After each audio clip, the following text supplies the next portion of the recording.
The man in the ruined suit never told anyone what he did that morning. He pulled a woman out of a burning building, set her down on the sidewalk while paramedics rushed in around her, and then he walked away.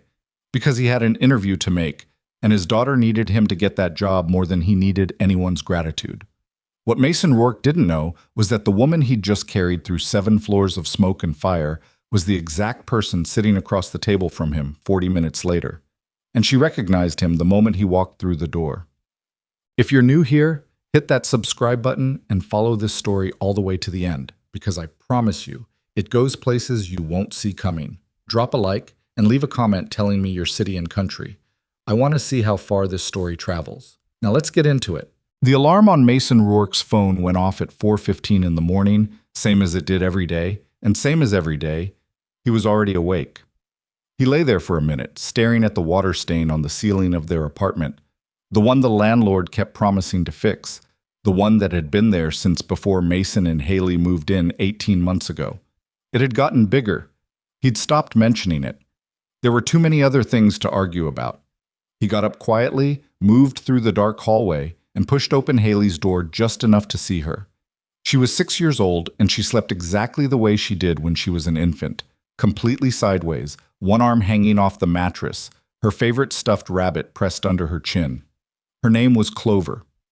The rabbit, not Haley. Haley had named it herself at age 3, and that was the end of that conversation. Mason pulled her blanket back over her shoulder and went to make coffee. He stood at the kitchen counter while it brewed, dressed in the only suit he owned, a charcoal gray one he'd bought secondhand 3 years ago for his brother's wedding and worn maybe 4 times since.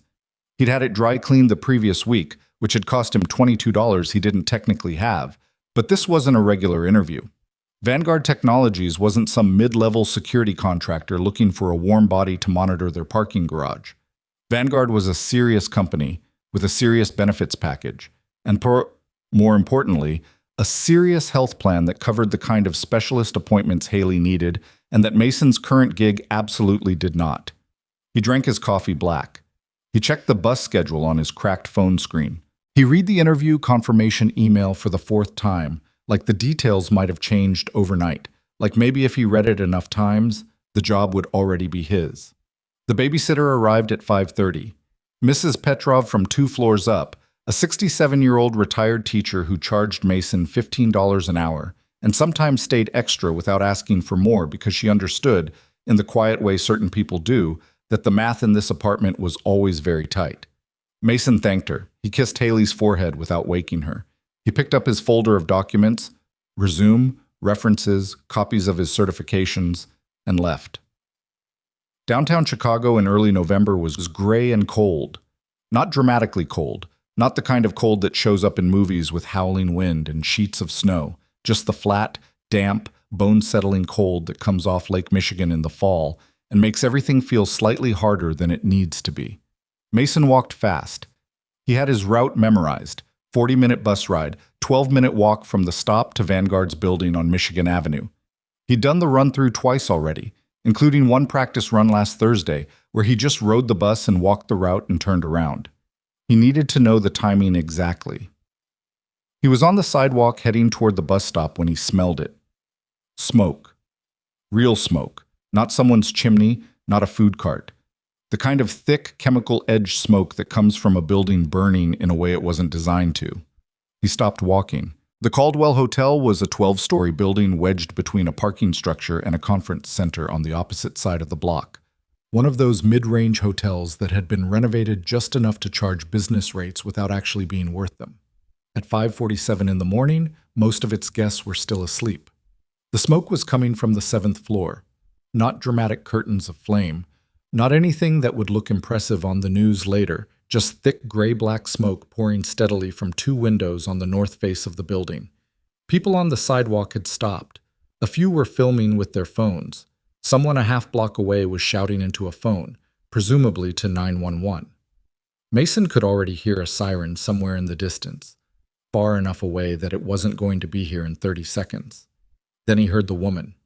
He almost missed it under the sound of traffic and the distant siren. But there was a break in the noise, one of those odd urban silences that happens for half a second between buses and car horns, and in that gap he heard her, a voice from the 7th floor, high and ragged. Not a scream exactly, more like someone using the last of their breath to try to reach something they couldn't see. "Help! Somebody! Please!" Mason looked at the building entrance. A hotel worker, young guy, maybe 20, in a red vest, was standing outside with both hands pressed flat against his chest like he was holding himself together, saying something to the people around him about how the fire department was coming and everyone needed to stay back. He looked terrified. He was not going anywhere, Mason calculated. He did it the way he had been trained to do it, fast, without emotion, the way you assess a problem when there's no time to feel anything about it yet. 7th floor, stairwell would be accessible from the lobby. If the fire was contained to a specific room or corridor, the stairs on the opposite side might still be usable. The smoke was coming from the north face. The stairwell entrance he could see through the lobby window was on the south wall. He checked his watch. The interview was in 3 hours and 13 minutes. He walked into the building. Sir, you can't go in there." The kid in the red vest grabbed at his arm. Mason didn't slow down. "I've done this before. Which floor is on fire?" 7, I think. But the whole... We don't know how far. Is there a guest unaccounted for up there? The kid stared at him. There was a call. A woman called the front desk, and she sounded... I don't know, she was asking for help, and then the line, room number, 714. Mason was already through the lobby. The elevator was a no. He hit the stairwell door and took the stairs 2 at a time, and the smoke hit him on the 4th floor. Not suffocating yet, but wrong, with that quality of heat beneath it that tells you it's alive and it's moving. He pulled his jacket up over his mouth. It wasn't enough. It didn't need to be enough for long. 3rd floor, 4th, 5th. His knee sent a spike of pain up through his thigh at the landing between 5 and 6. He'd had 2 surgeries on it after leaving the Navy, and on cold mornings it reminded him of this with a specificity that was almost personal, like it held a grudge. He kept moving. 6th floor landing. The smoke here was heavier, hanging in layers. His eyes were watering and his chest was beginning to object. 7th floor. He pushed through the door into the hallway and immediately dropped lower. The smoke was thicker here, not uniformly bad, but pooled in the ceiling and building along the north corridor where the fire was. The carpet under his feet was hot. Not burning, but hot. The kind of hot that tells you the problem is close and getting closer. Room 714 was 30 feet down the north corridor. Mason went low and moved fast. The door handle was warm, but not searing. He tried the keycard panel. Dead, probably from the electrical disruption. He stepped back and put his shoulder into it twice. The first time did nothing because hotel doors are built to resist exactly this, and the second time he felt something shift in the frame, and the third time the door swung inward with a cracking sound that was partly the door and partly something in his shoulder that he'd deal with later. The room was full of smoke but no visible flame. The fire was coming from the room next door, eating through the shared wall. A woman was on the floor near the window, half collapsed against the radiator. She'd apparently been trying to get the window open. She was conscious, barely. She looked up at him with the specific expression of someone who has been afraid for long enough that they've stopped expecting rescue. And then rescue actually shows up. Confusion first, before relief, like the brain needs a second to catch up. "Can you stand?" Mason said. She coughed. "My legs went..." "Okay." He crouched beside her. "I'm going to carry you. Don't fight it. Just hold on." He got her up in a firefighter's carry. Not elegant, not clean, his bad knee screaming through the whole process. And he moved back through the room, into the hallway, and down toward the south stairwell. She was coughing against his back. He was breathing through his teeth. The stairs were worse now than they'd been on the way up. The smoke had spread. His eyes had stopped watering and started burning. His lungs were doing something complicated that he refused to pay attention to because paying attention to it would slow him down. 3rd floor, 2nd floor. "You're okay," he said. He wasn't sure if he was talking to her or to himself. Maybe both. 1st floor, lobby. He came through the lobby doors and into the cold November air, and the cold hit him so suddenly that he almost lost his footing on the concrete. He got her down, got her to her feet, and then the paramedics were there. They'd arrived in the 60 seconds between the ground floor and the exit, and they were taking her from him, wrapping a blanket around her shoulders, putting an oxygen mask over her face. asking her questions she was answering in fragments. Mason stepped back. His suit jacket was destroyed. His dress shirt had a tear across the left shoulder and smelled like a campfire. His palm was burned, but not badly, a raw stripe across the heel of his right hand from the doorframe. And his knee was doing something it wasn't supposed to do, a deep ache with a hot edge that he recognized as the kind of thing that would stiffen up badly if he stopped moving. He looked at the woman for a moment. She had dark hair, and she was conscious, and she was being taken care of. That was enough. A police officer was moving toward him, the kind of purposeful approach that meant questions and statements and time he didn't have. Mason turned and walked in the other direction. He had an interview in 2 hours and 55 minutes. He found a Walgreens 4 blocks away and went into the restroom and looked at himself in the mirror above the sink. He was a mess. His face had a gray tinge from the smoke, his eyes were red, and the collar of his shirt had a dark stain along the inside from where he'd pressed it against his mouth.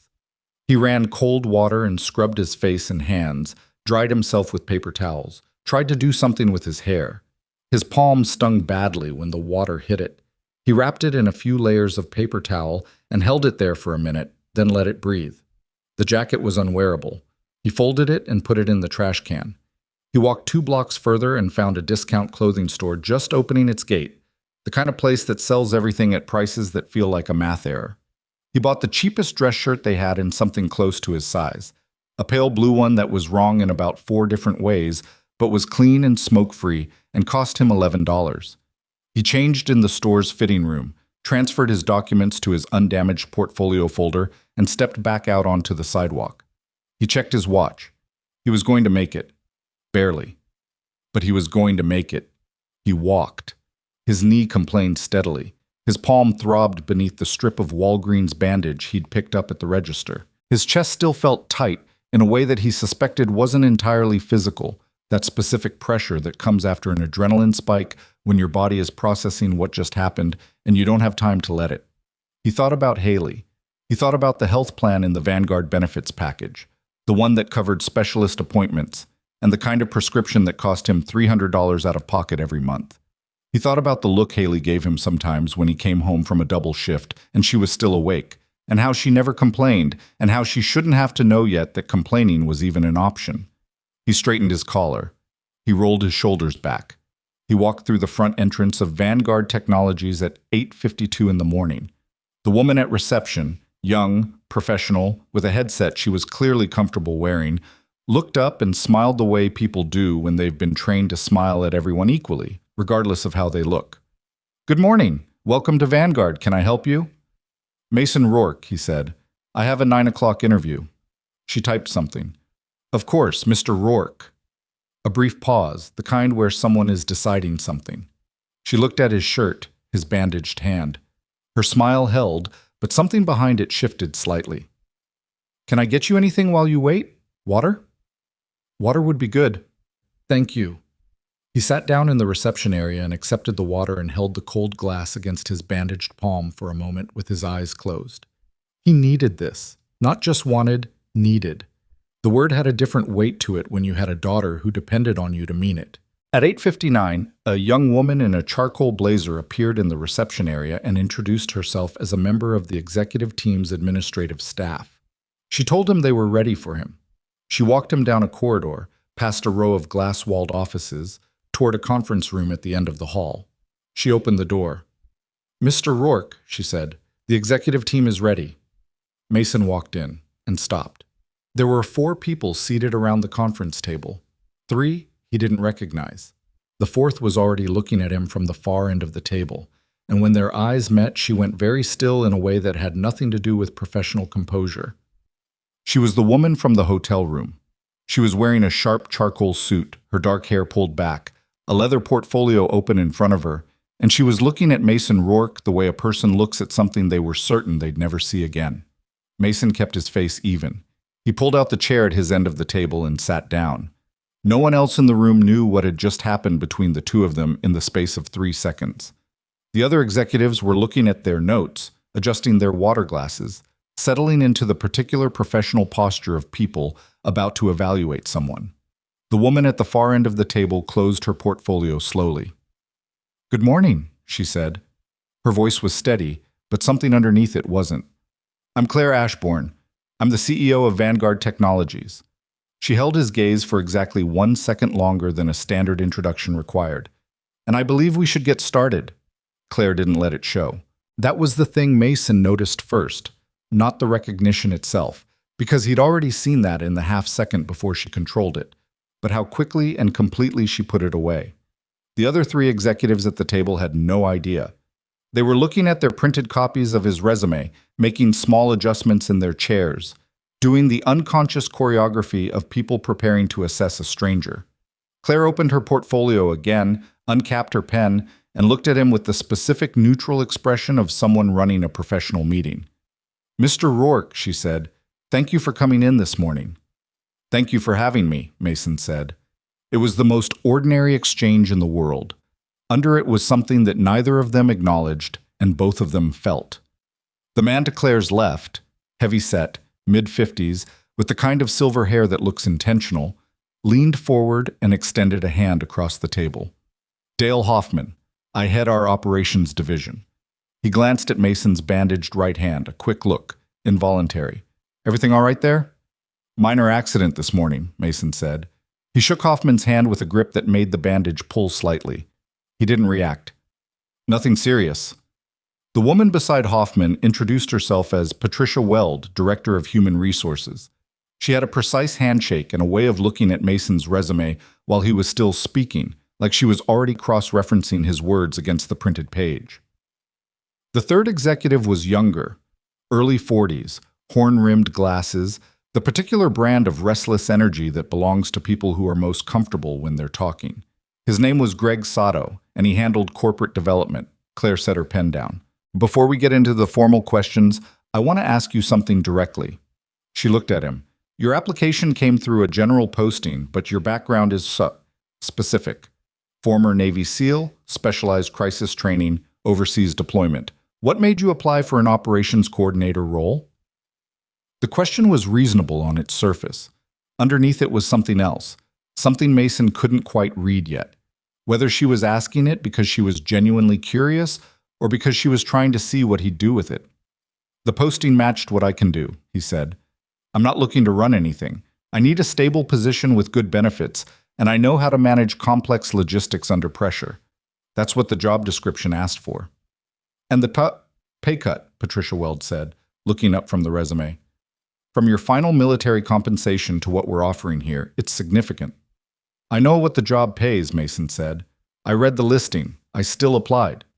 "Why?" Hoffman asked. Mason took a breath.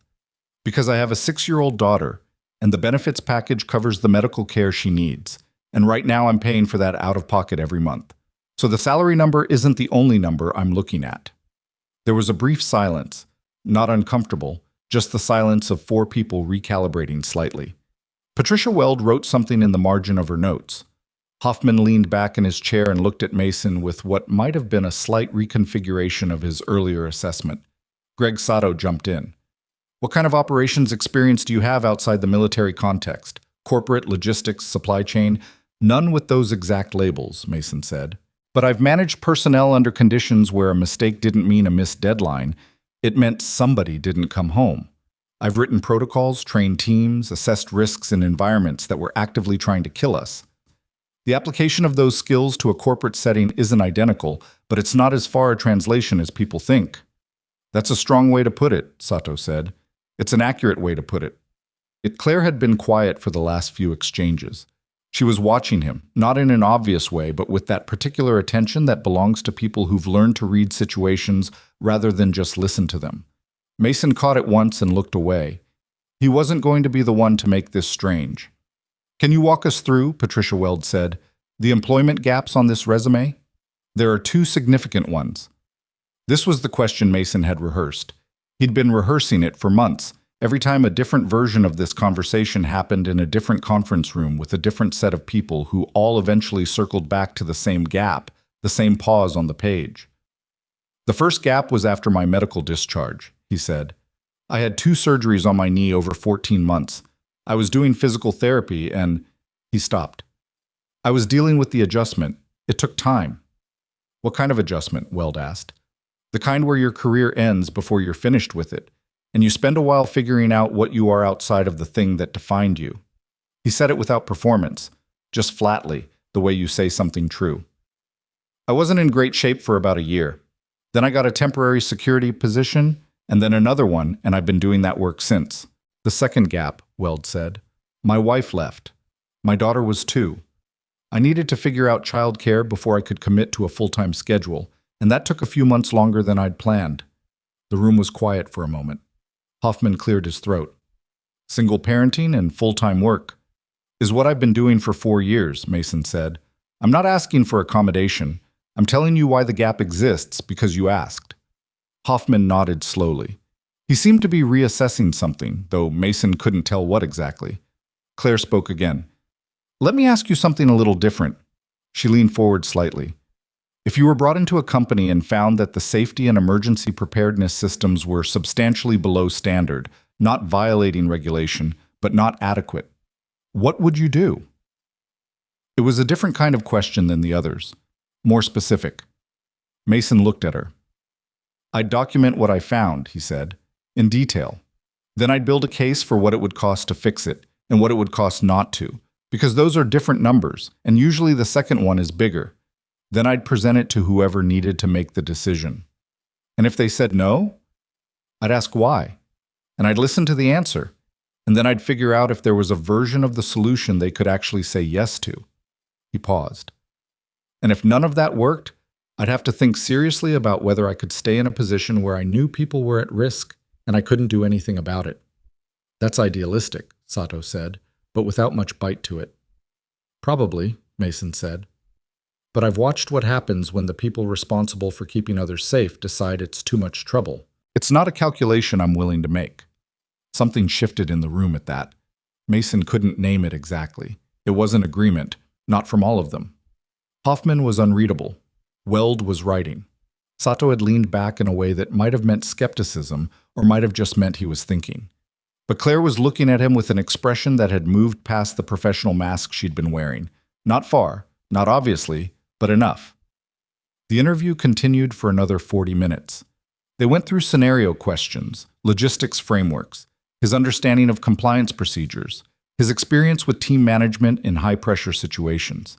Mason answered everything he could answer directly and said clearly when he couldn't. He didn't inflate. He didn't apologize. He wasn't good at performing enthusiasm. He'd never been, even in the SEAL interview process years ago, where the evaluators had commented on it. But he was consistent, and he noticed that Claire seemed to prefer it that way. At the end, Patricia Weld stacked her notes and asked if Mason had questions for them. He had one. He'd decided in advance to ask only one. The benefits package listed on the posting. Does that apply from the first month of employment, or is there a waiting period? Weld blinked. It wasn't the question she'd expected. 90 days for most elements. The medical plan has a 30-day activation. Mason nodded. Thank you. That was all he wanted to know. They thanked him and asked him to wait in the reception area while the team conferred. Mason shook hands around the table. When he reached Claire, she held his hand for exactly 1 second longer than she had to. Thank you for coming in, Mr. Rourke, she said. Thank you for the opportunity, he said. They were both speaking in complete sentences that meant absolutely nothing. He went back to the reception area and sat down. The same receptionist offered him more water. He accepted it and sat with the glass and looked at the abstract art print on the wall across from him. Blue and gray shapes that could have been the skyline or could have been nothing at all. And he waited. Inside the conference room, the conversation was not easy. Dale Hoffman started it. He's overqualified, not by a little, significantly. We hire him into that position and he's going to be bored inside of 6 months, and then we lose him anyway. He's overqualified on paper, Weld said.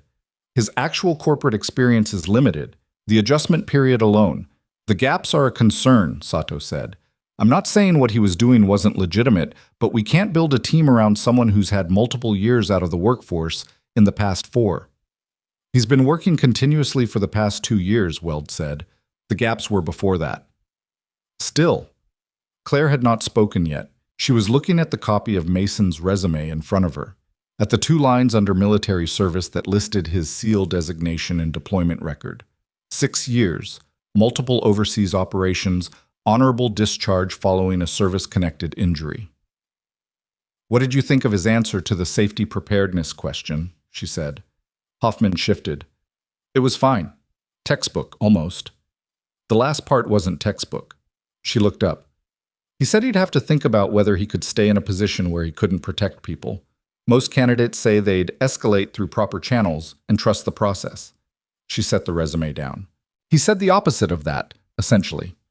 Which might mean he's a problem when he doesn't get his way, Sato said. Or it might mean he actually means what he says. There was a silence. Claire, Hoffman said carefully, do you know this guy? She met his eyes. I've never met him before today. It was technically accurate. She had not met Mason Rourke before today. She'd been unconscious for a significant portion of their previous interaction. Hoffman studied her for a moment, then nodded slowly. The debate continued. They went in circles, the gaps, the overqualification, the question of whether someone with Mason's background would accept the limits of the coordinator role, whether his answer about the safety question was honesty or a red flag, whether his explanation of the employment interruptions was sufficient. Weld thought he was worth a second interview. Sato wanted to see other candidates first. Hoffman was skeptical but willing to be persuaded. Claire listened to all of it and said relatively little, which was unusual. Normally, she ran these sessions with more direction. She was thinking about the 7th floor. She'd been in the hotel for a conference.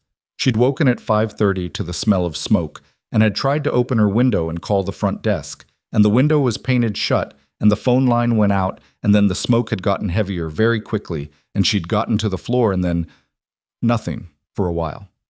And then a man's voice saying, "Can you stand?" and an arm around her, and the cold air. She had not seen his face clearly in the smoke.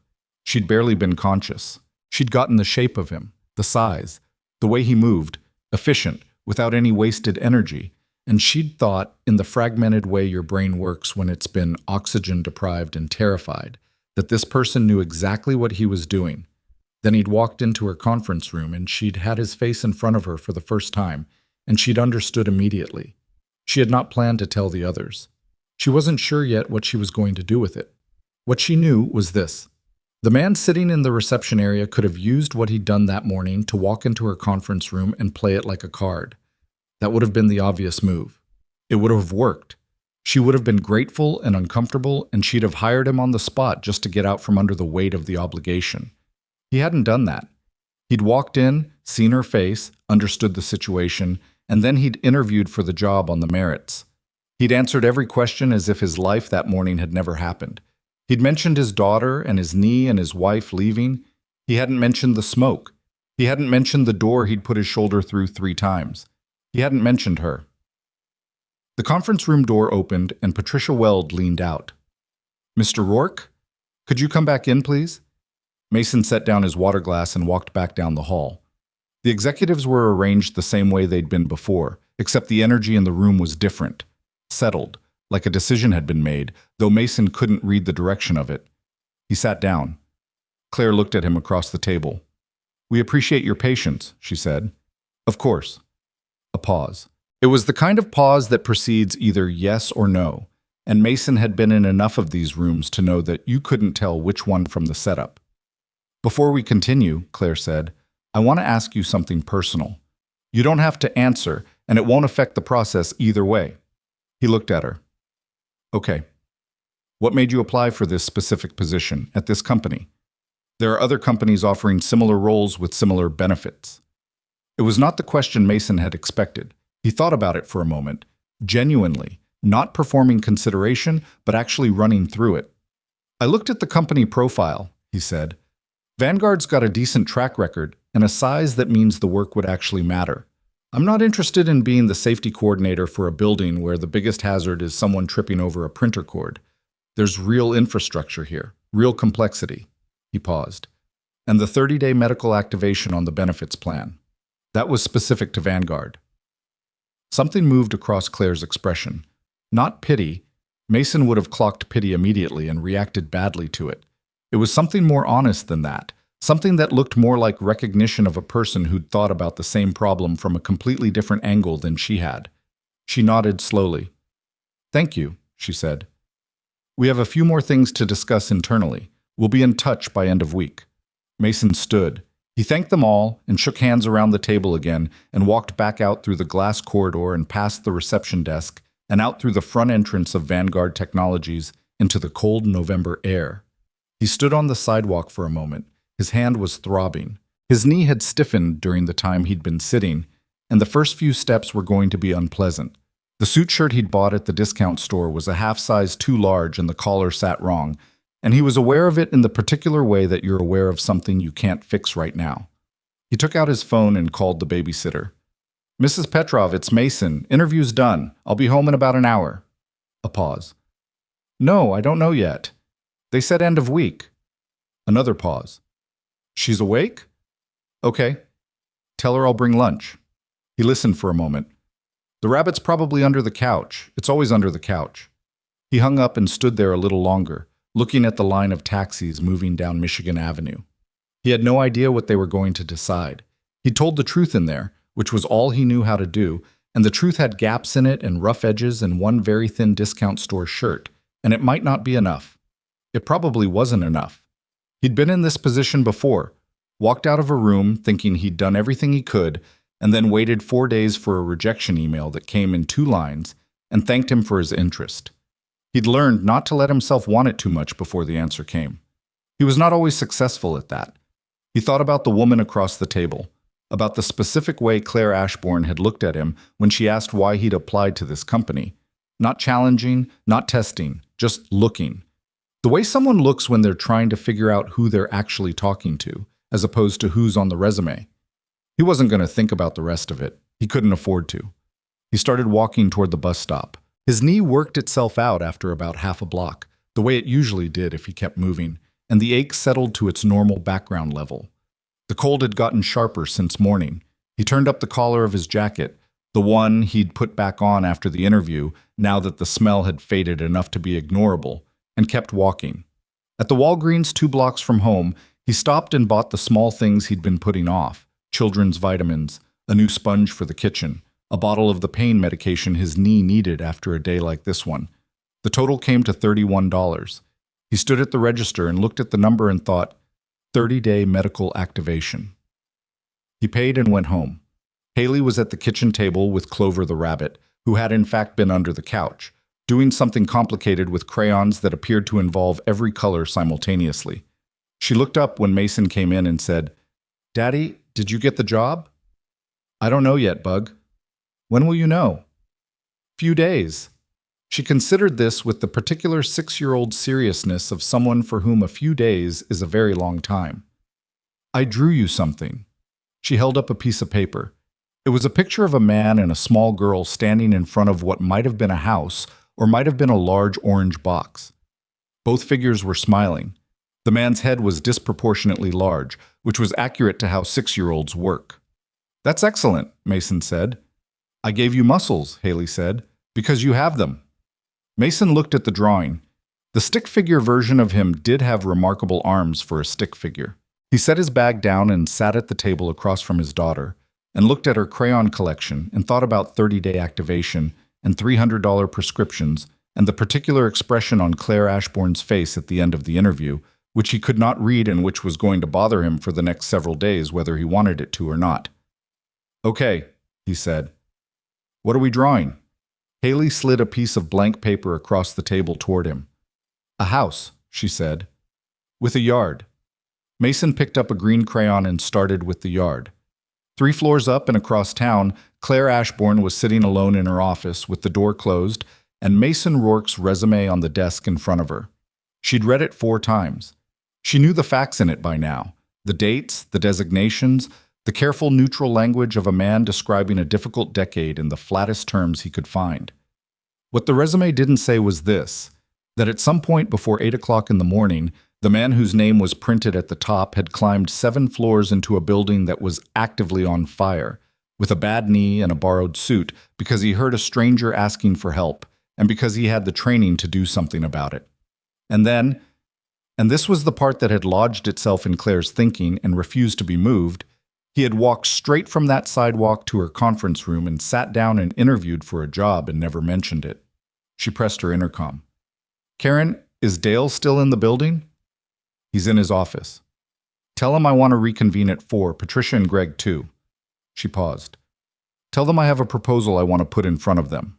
She sat back in her chair. Through the window behind her desk, Chicago stretched out in the flat gray light of a November afternoon. The lake somewhere beyond the buildings, the traffic moving in its slow patterns far below. She looked at the resume one more time and then set it to the side and opened her laptop. She had a lot of work to do before 4 o'clock. The call came on Thursday. Mason was in the middle of his shift at the warehouse on the south side, a temporary position he'd held for 11 months, the kind of job that paid its bills on time and asked nothing of him intellectually, which he'd learned to treat as a neutral fact rather than something to feel bad about. He was moving pallets with a hand truck when his phone buzzed in his pocket.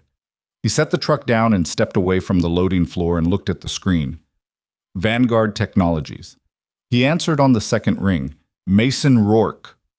Mr. Rourke, this is Karen Alvarez, assistant to Claire Ashbourne. The voice was professional, measured. Ms. Ashbourne would like to know if you're available to come in tomorrow morning, 9 o'clock. Yes, Mason said. He didn't ask why. He figured asking why would sound like either nerves or suspicion, and he didn't want to come across as either. Wonderful. We'll send a confirmation to your email. Is there anything you need from us in advance? No, I'll be there. He hung up and stood at the edge of the loading floor for a moment. The warehouse smelled like cardboard and forklift exhaust and cold concrete, a smell he'd associated with the last 2 years of his life in a way that was neither good nor bad, just deeply familiar. Around him, the overnight crew was moving, nobody paying attention to him. He thought they could be calling him back to reject him in person. Some companies did that. It was unusual, but some did. He thought, or they could be calling him back because something changed. He put his phone away and went back to work. The next morning, he wore the same second-hand suit, freshly pressed. The shirt from the discount store was clean, but he'd noticed a small stain near the second button that hadn't come out in the wash. A remnant of that morning at the Caldwell Hotel, burned in at a molecular level now, permanent. He wore it anyway, with the button covered by the jacket. His palm had mostly healed, down to a pink stripe of new skin that still pulled slightly when he made a fist. His knee was manageable.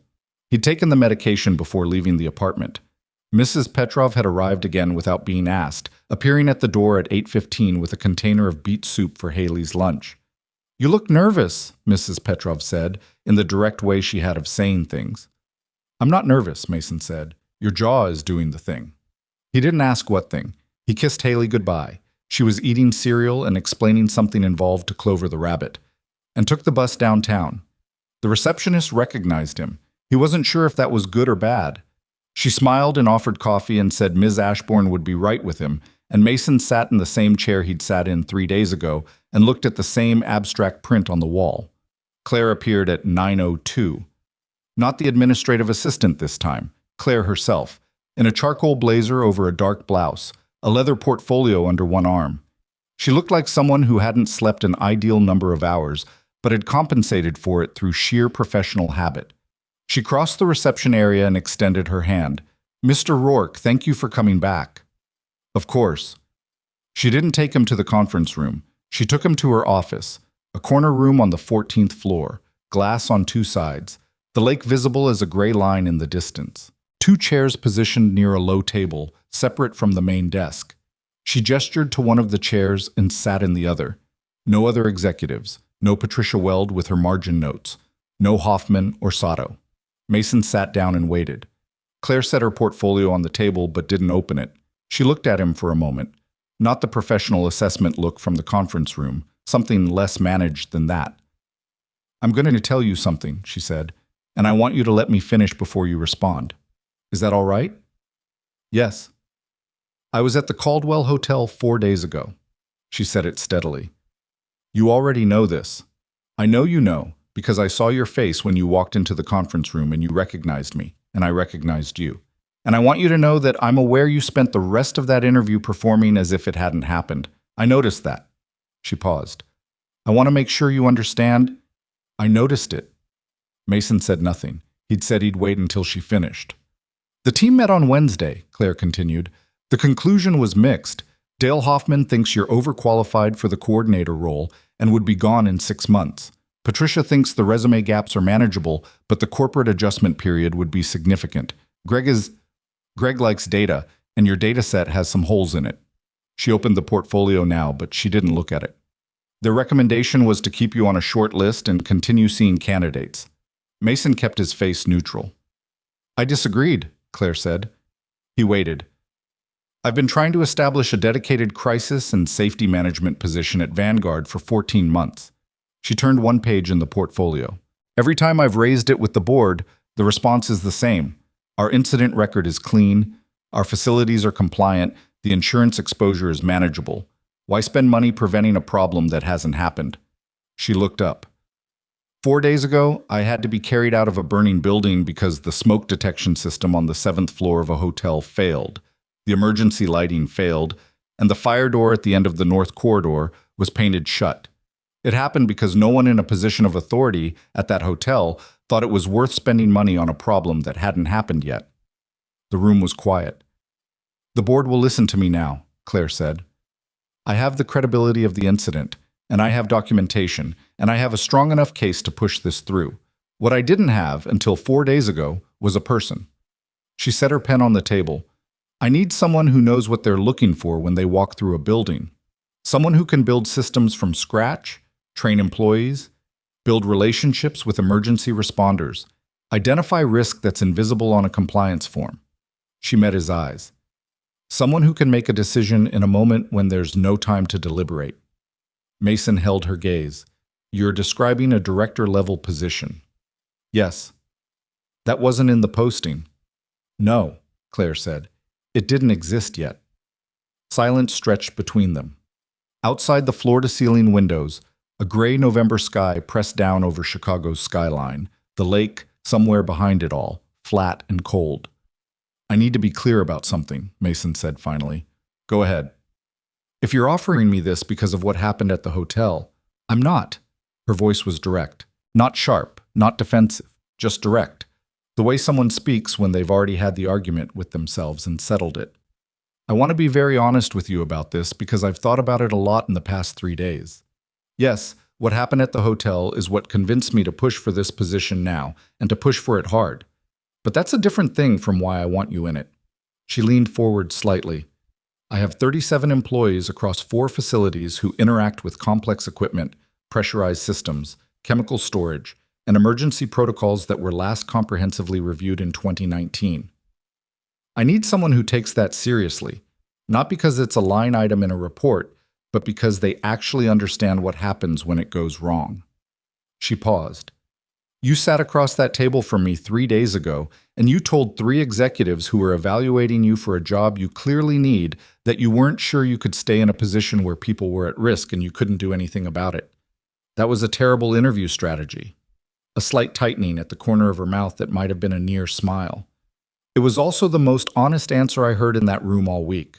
Mason looked at the portfolio on the table. He could see the corner of a document, a contract probably, or an offer letter. He didn't reach for it. What does the board think? He asked. They don't know your name yet. They approved the position conceptually, pending my recommendation of a candidate. So you'd be taking a risk? Yes. On someone with no corporate experience and a resume with holes in it. On someone who climbed 7 floors into a burning building in a suit he'd been wearing for 40 minutes, made a decision in approximately 5 seconds, executed it correctly, and then showed up to a job interview. She picked up her pen.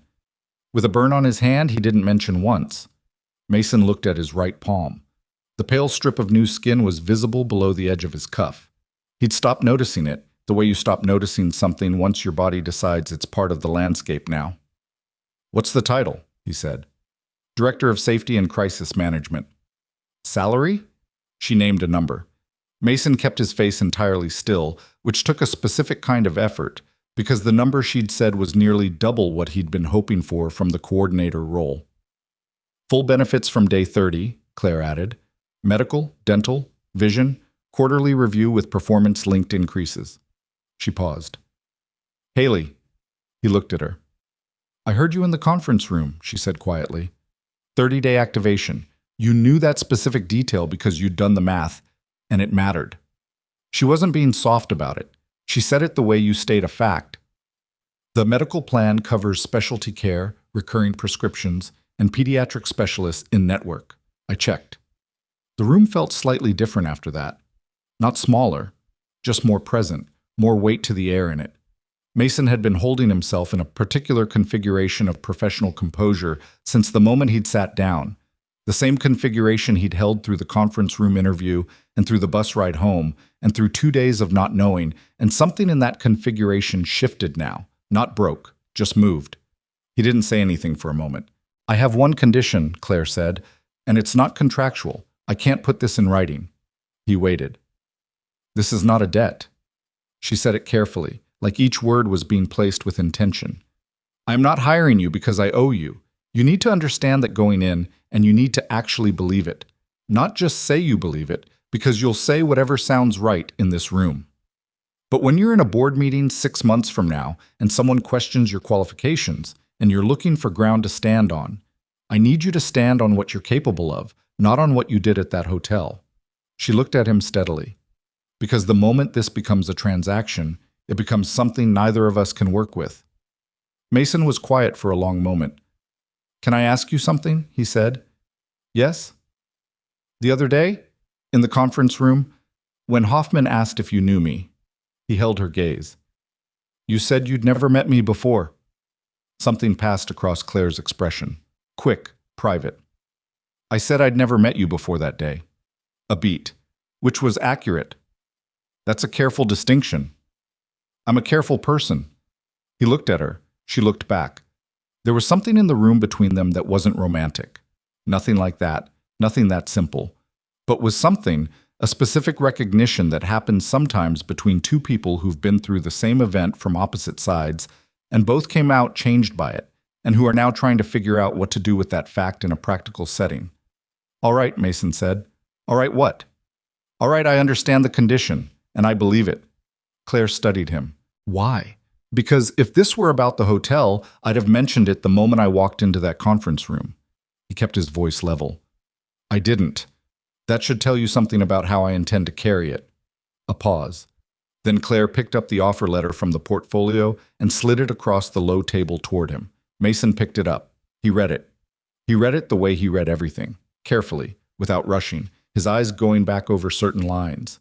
The salary figure, the start date, 2 weeks out.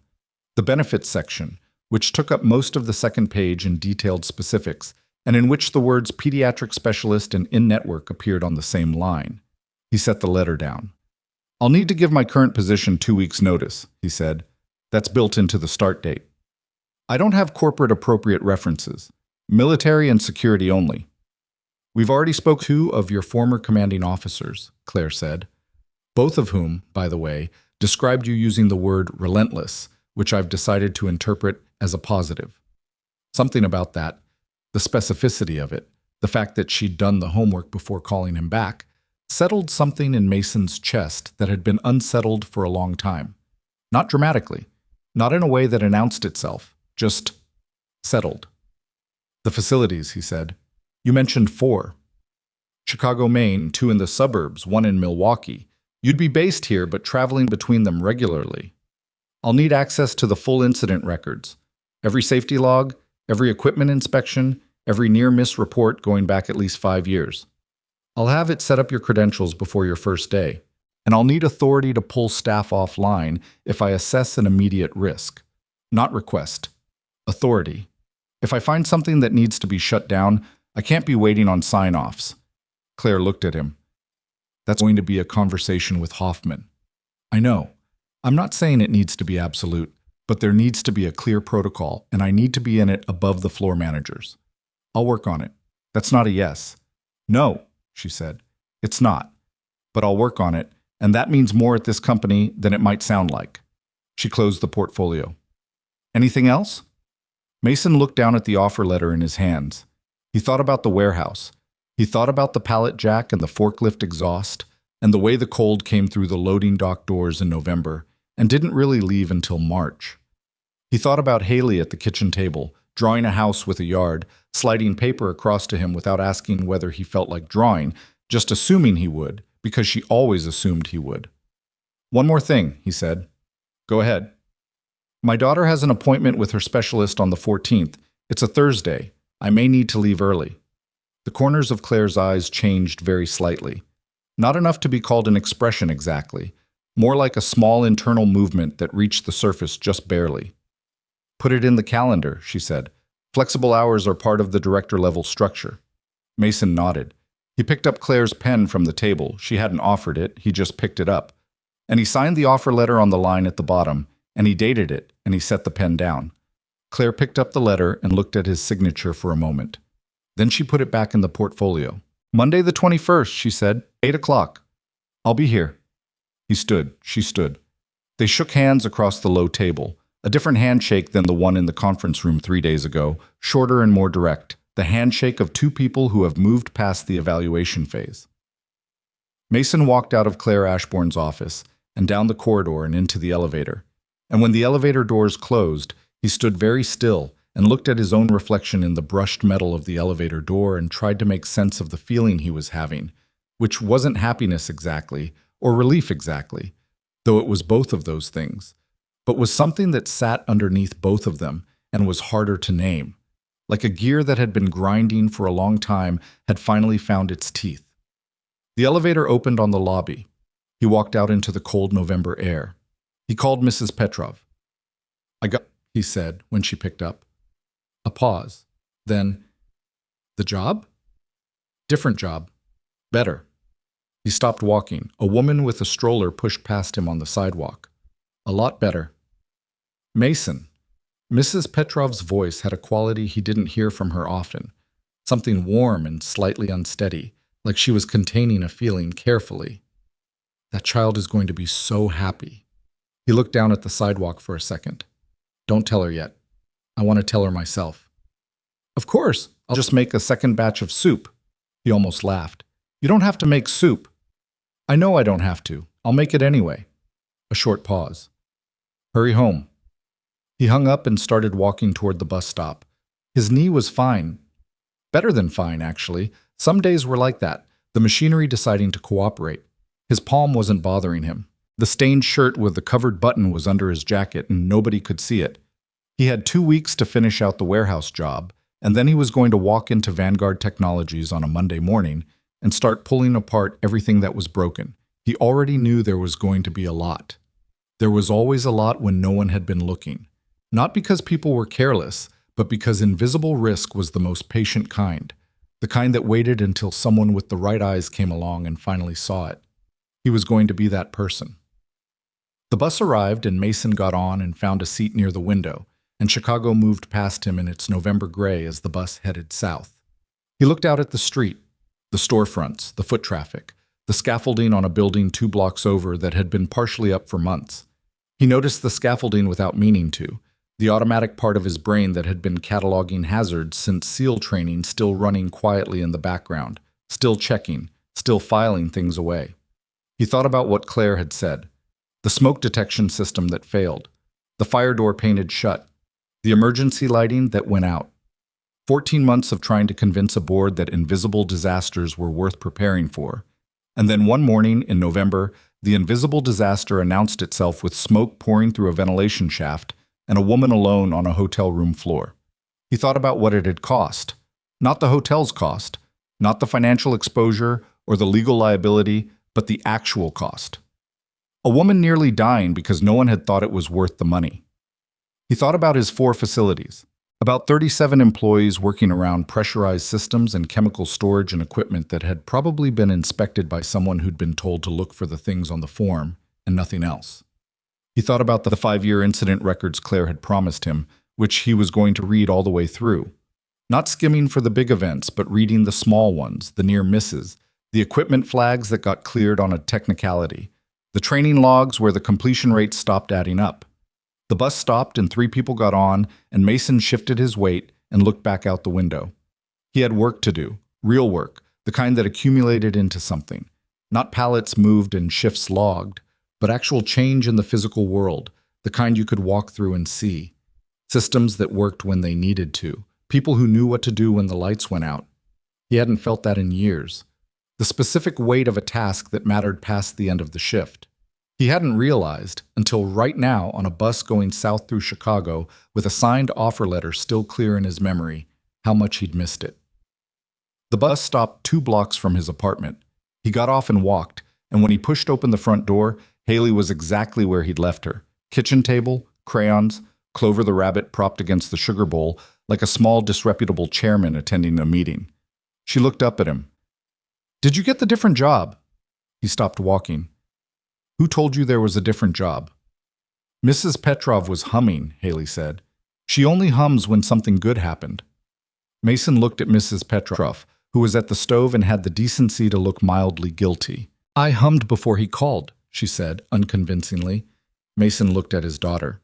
Haley was watching him with the undeflectable attention of a 6-year-old who has decided she needs an answer and is prepared to wait as long as it takes. "Yeah," he said. "I got the different job."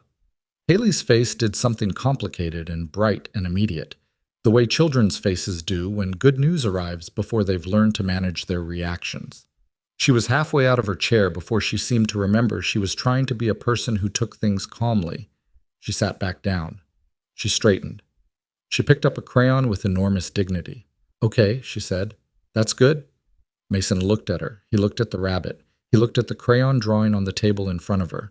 The house with the yard, which she'd added to since Monday, now with a fence and what appeared to be a dog, though they did not have a dog and had never discussed getting one. He sat down at the table. "Tell me about the dog," he said.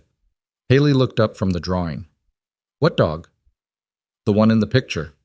She glanced at the drawing and then back at him with an expression that was entirely too composed for a 6-year-old. "I don't know what you're talking about." "Haley, that's a bush," she said firmly.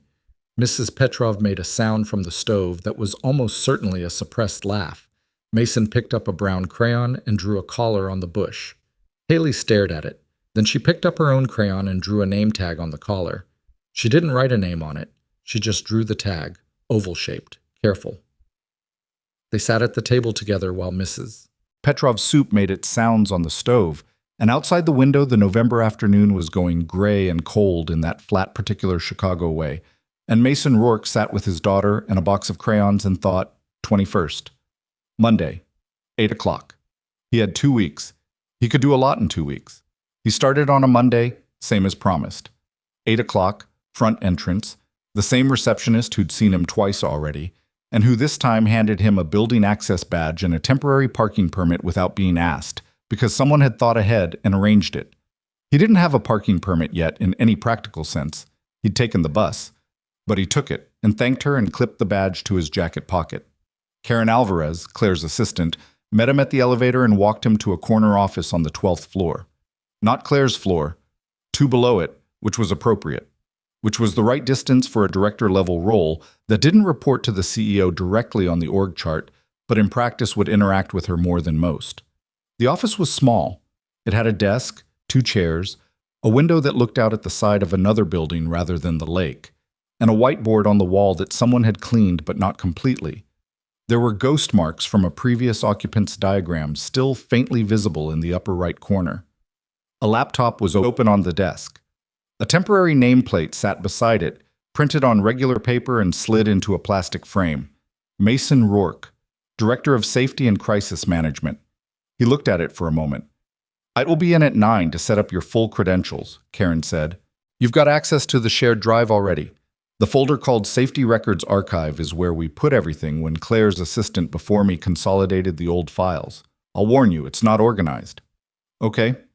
Your ID badge will get you into the main building and the parking structure. For the suburban facilities, you'll need to coordinate with the individual site managers. Donna Ferrara in Elk Grove and Phil Sato in Naperville. Phil is Greg Sato's cousin, which you didn't hear from me." Mason looked at her. "Is that relevant?" "Probably not, but it explains why Phil sometimes acts like he has more authority than he does." She set a folder on the desk. "Welcome packet. Org chart, contact directory. Building maps for all 4 facilities, insurance and compliance summary. Claire asked me to flag that the compliance summary is from last March and may not reflect current conditions." "It won't," Mason said. Karen paused. "You haven't read it yet." "Compliance summaries reflect what's on the form," he said, "not what's in the building. They're 2 different things."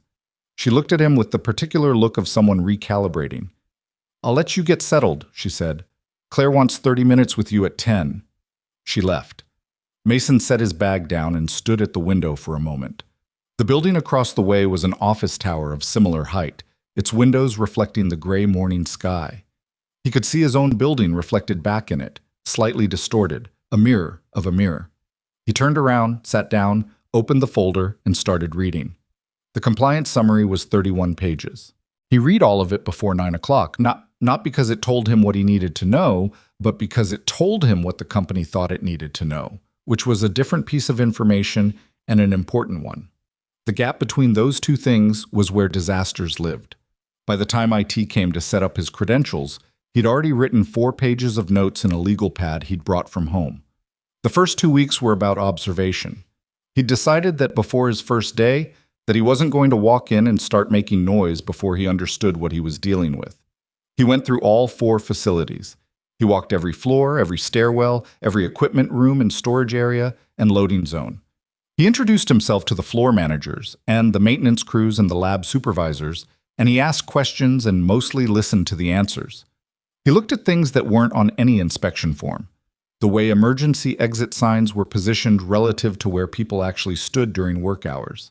The distance between chemical storage and electrical panels. The age of fire suppression equipment that had been signed off as current because the certification date technically hadn't expired yet. He found things at every location. Not dramatic things. Not anything burning or actively failing. The dangerous kind. The things that looked fine until the moment they didn't. At the main Chicago facility, 3 of the 7 emergency evacuation maps posted in the building were outdated. They showed the layout before a 2022 renovation had moved 2 walls and closed off a corridor. Someone had updated the actual space, but not the maps. If a person had never walked the building before and tried to evacuate using the posted map, they'd walk into a dead end. At the Elk Grove facility, the sprinkler heads in the eastern equipment bay had been painted over during a facility refresh 2 years ago. A thin coat of white paint, barely visible, the kind of thing that passed a visual check from a distance and would prevent the sprinkler from triggering properly if it ever needed to. In Naperville, the emergency lighting in the server room ran on a backup battery that had a test log. But when Mason pulled the battery panel and looked at the actual installation date stamped on the hardware, the battery was 4 years beyond the manufacturer's recommended replacement cycle. Someone had been testing it and logging the test, and the test was coming back green, and no one had looked at whether the underlying hardware should have been replaced years ago. Milwaukee had the most problems. Milwaukee was the oldest facility, the one that had been renovated in stages over 15 years and showed the seams of it, different eras of infrastructure layered on top of each other, some of it updated, some of it grandfathered in under codes that had since changed. The loading dock had a hydraulic lift platform that had been flagged in an internal maintenance note 18 months ago as showing signs of hydraulic fatigue. The note recommended inspection by a certified hydraulic systems contractor. No such inspection had been scheduled. The platform was still in daily use. Mason stood on the loading dock at the Milwaukee facility on a Wednesday afternoon, looking at the lift platform while Phil Sato, the Naperville site manager who'd driven up for reasons Mason still hadn't fully understood, stood behind him trying to explain that the platform had been flagged, but that operations had assessed the risk as low and the workload at the time hadn't allowed for a shutdown. "Who did the assessment?" Mason asked. "The operations manager at the time." "Hydraulics certification?" No, he was operations. Mason crouched and looked at the underside of the platform edge.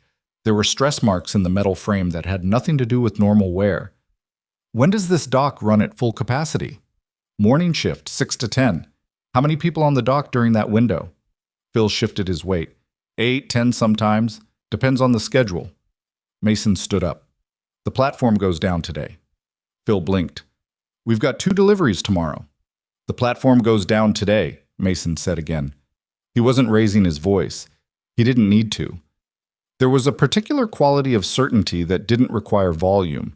You either had it or you performed it, and performing it never quite worked. "I'll talk to the site manager here about temporary alternatives for tomorrow's deliveries. But that platform doesn't run again until a certified contractor has looked at it and signed off in writing." Phil opened his mouth, closed it, opened it again. "I'll need to loop in Greg." Loop in whoever you need to. The platform still goes down today. Mason looked at him. Phil, 8 to 10 people every morning on a platform with hydraulic fatigue that's been flagged and ignored for 18 months. If that thing fails with someone on it, we're not talking about a compliance issue. We're talking about someone not going home. Phil was quiet for a moment. He had the expression of a man who had just been shown, very clearly, the distance between his understanding of a problem and someone else's, and who was deciding whether to be resistant or relieved about it. I'll call the site manager, he said. Thank you. The platform came down that afternoon. The hydraulic contractor came out the following week, and the assessment confirmed what the stress marks had suggested. The hydraulic cylinder had developed a microfracture along the weld seam, the kind that could hold for weeks or could fail catastrophically under load with no warning. The contractor's written report used the phrase imminent failure risk. Mason forwarded it to Claire without comment. She called him 10 minutes after he sent it. How long has this been in daily use, she said. 18 months since the initial flag. Platform's been there for 11 years. A silence. What's the repair cost? Contractor quoted $6,200 for the cylinder replacement. The platform itself is structurally sound otherwise. Done. He could hear her writing something. What else? He told her about the sprinkler heads. He told her about the outdated evacuation maps. He told her about the backup battery in the Naperville server room. He told her about 12 other things across 4 facilities, each one documented in the report he'd been building for 3 weeks, each one with a specific remediation recommendation and a cost estimate. She listened without interrupting. When he was done, she said, "Send me the full report." "It's not finished." "Send me what you have." He sent it that evening, 47 pages, still rough in the appendix sections, with gaps where he was waiting on contractor estimates. Claire read it overnight. He knew because she sent him a single email at 11:42 p.m. with 3 words, "Board meeting Thursday." The full report came in at 61 pages once he'd completed it. The total remediation cost across all 4 facilities, including equipment replacement, system upgrades, evacuation material updates, and a recommended employee training program that he'd designed from scratch based on scenarios specific to each facility's actual operations. Not the generic fire drill exercises that people sleepwalk through, but realistic scenarios built around the specific hazards in each building, came to $2,840,000. He'd been around long enough to know what that number was going to sound like in a board meeting. He was right. The board met on the last Thursday of November. Mason hadn't been told he'd be presenting. He'd assumed Claire would handle the executive summary and he'd be available by phone if they had technical questions. Instead, Karen called him on Wednesday afternoon to tell him he'd be in the room at 10 o'clock. He thought about that for the rest of Wednesday. That night, after Haley was asleep, he sat at the kitchen table with his laptop and went through the report section by section. He wasn't looking for errors. He'd checked it enough times that he knew it was clean. He was thinking about how to say it. There were people in that room who ran the numbers on infrastructure investment the same way they ran the numbers on everything else.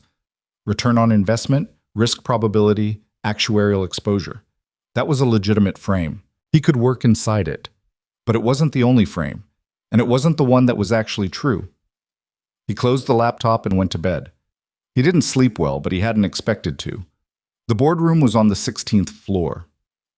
8 people around a table, not counting Claire at the head, not counting Mason at the far end with his laptop and a printed copy of the report in front of each seat. He recognized Hoffman and Sato from the interview. The others were directors and senior officers he'd been introduced to in the hallway over the past 3 weeks, faces that went with names he'd matched to the org chart in his welcome folder. Claire opened the meeting. She gave the executive summary efficiently.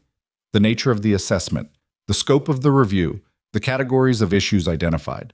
She mentioned the Milwaukee hydraulic platform in specifics. She mentioned the painted sprinkler heads.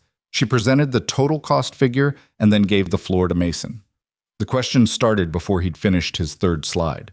A man named Curtis Beal, Chief Financial Officer, compact and precise with a way of looking at numbers on a page that suggested he was running his own calculations simultaneously. $2.8 million.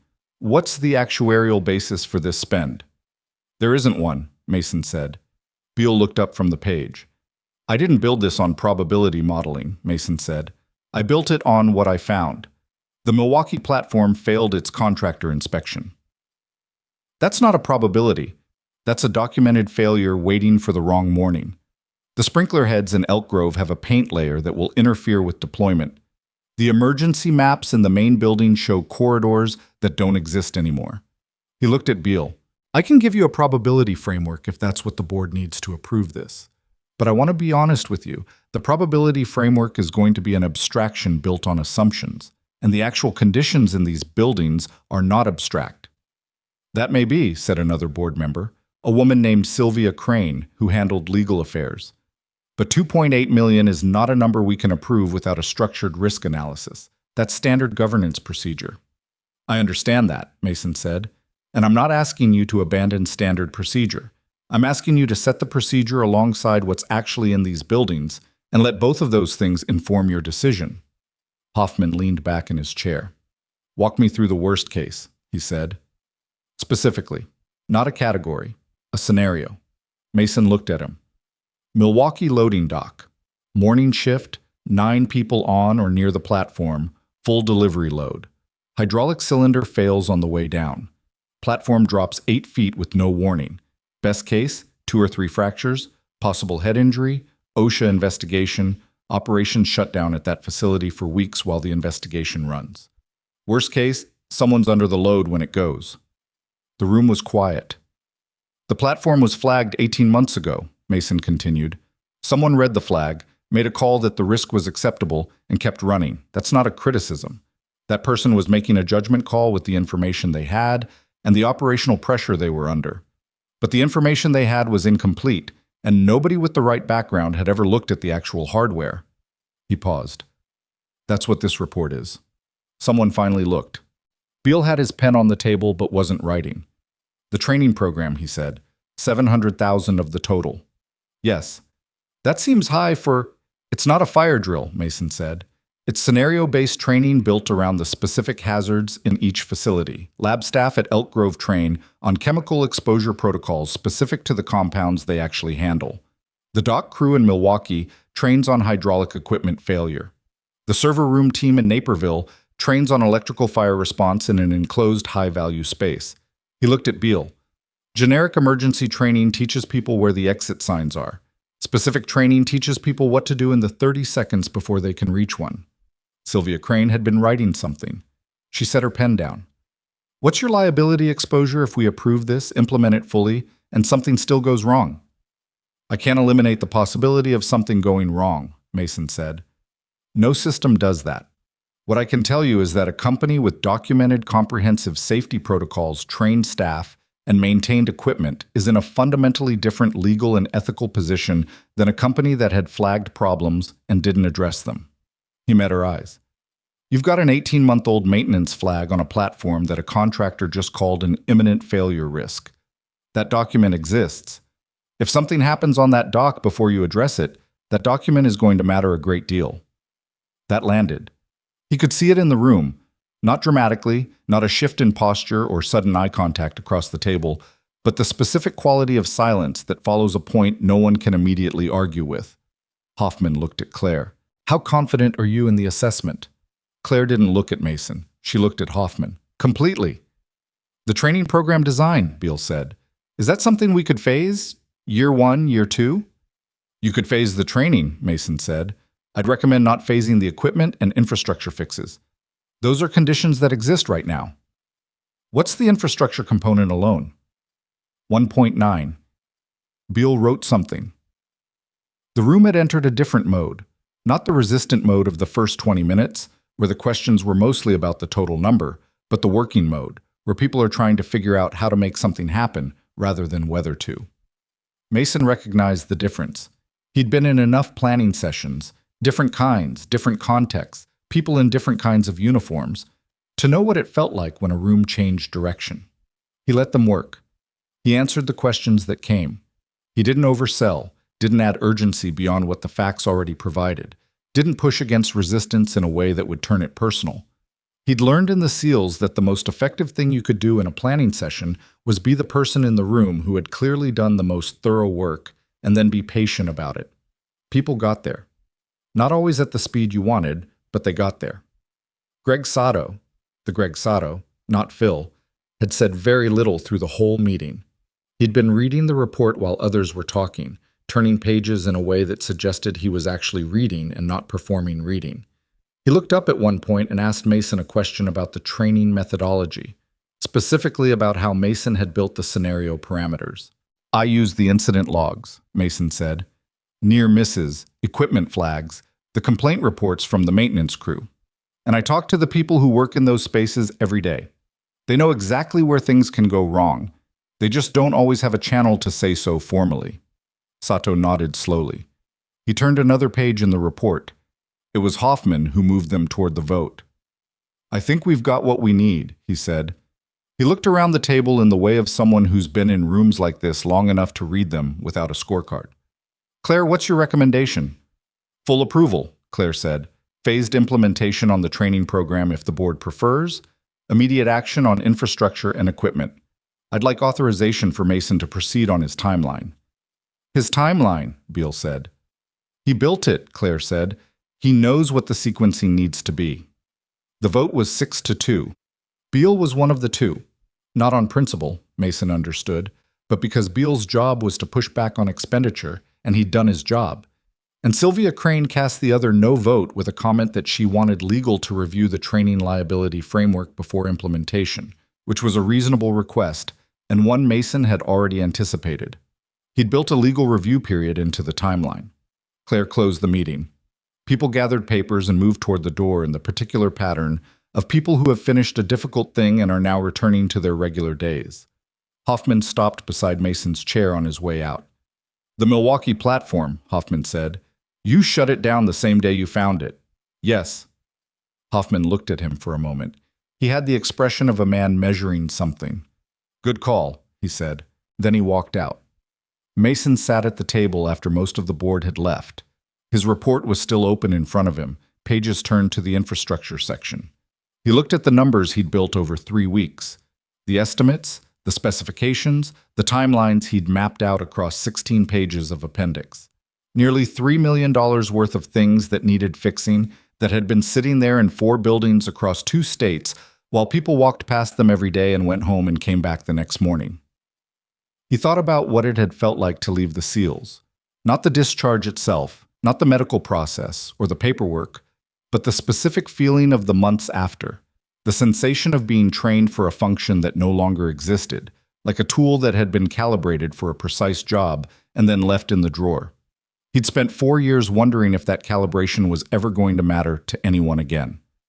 He closed the report. Claire appeared in the doorway. The boardroom was empty now except for them. 6-2, she said. I know. Beale will come around once the first phase is done and he can see the numbers working. She came into the room and sat down in the chair 2 seats away from him. She looked tired in a way she hadn't been hiding exactly, but not advertising either. "You did well in there." "I told them what was true," Mason said. "That's all." "That's not all. You know how to read a room." She paused. Hoffman was skeptical going in. "You got him with the Milwaukee scenario. You didn't oversell it. You just gave him the specific picture and let him get there." "I wasn't managing him," Mason said. "I just answered the question." "Mason." She looked at him. "You can take the compliment." He looked at the table. "The training timeline needs to shift by about 3 weeks to accommodate Sylvia's legal review. I'll rebuild it this week." "Okay." "And I need Phil Sato to understand that when I flag something at his facility, the call goes to me before it goes to Greg. I've got a situation developing in Naperville with the server room power management system that Phil's been routing around me to Greg, and it's slowing down the response." Claire's expression tightened very slightly. "I'll handle Phil." "You shouldn't have to handle Phil. That's a conversation I should be able to have directly."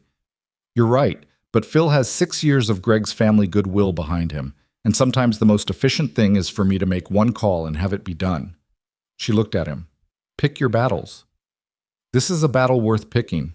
"Then pick it," she said. "I'm not telling you not to. I'm telling you that I can make it faster."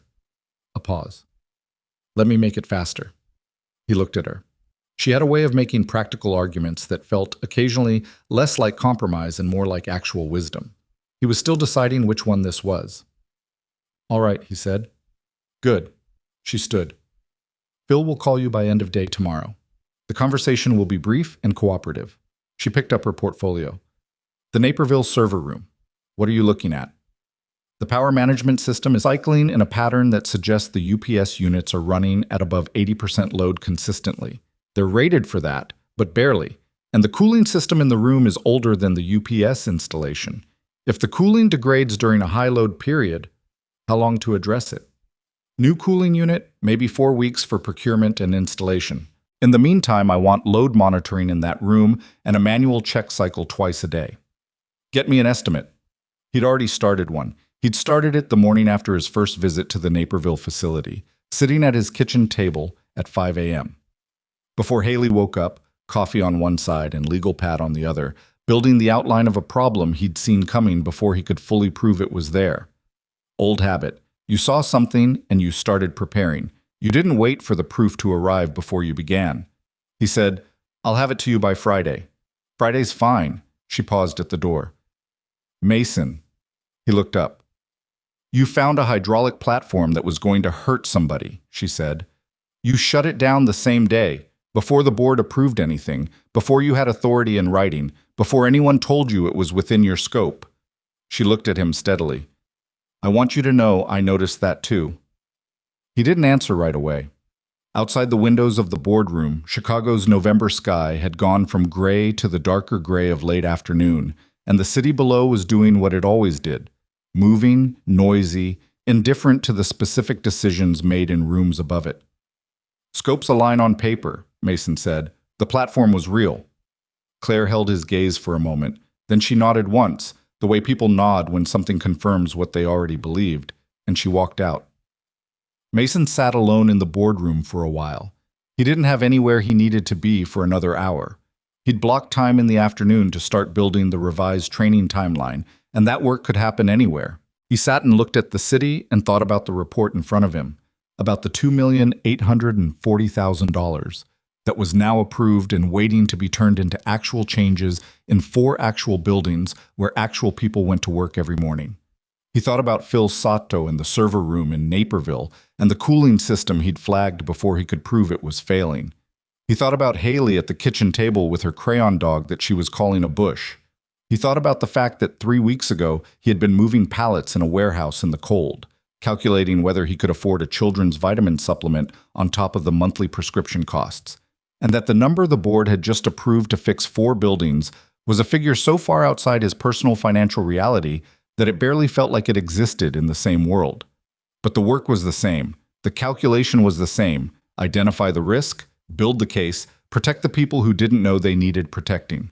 The scale was different. The suits in the room were different. The stakes were dressed in different language.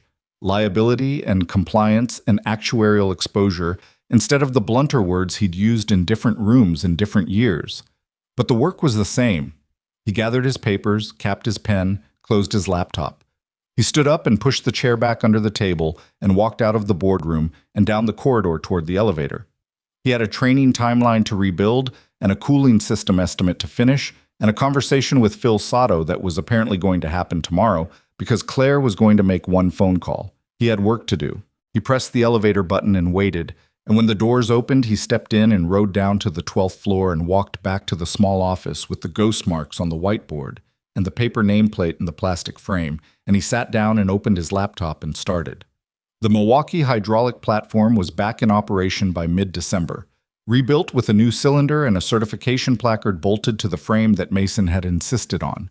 Not because the placard changed anything mechanically, but because it meant someone had to look at it and sign their name to it, and that act of signing created a chain of accountability that hadn't existed before. The dock crew noticed it. One of them, a heavy-set man named Roosevelt, who'd been working that dock for 9 years and had a way of watching new people that made it clear he'd seen plenty of them come through and not stay, stopped Mason on his 3rd visit to Milwaukee and said, without preamble, "You're the one who shut down the platform." "Yes," Mason said. Roosevelt looked at him for a moment. He had the kind of face that didn't give things away easily, the kind built by years of deciding which strangers were worth trusting. "Good," he said. Then he went back to work. That was all. But Mason carried it because it was the kind of thing that mattered. Not the board vote, not the budget approval, not even the contractor's written report using the words imminent failure risk.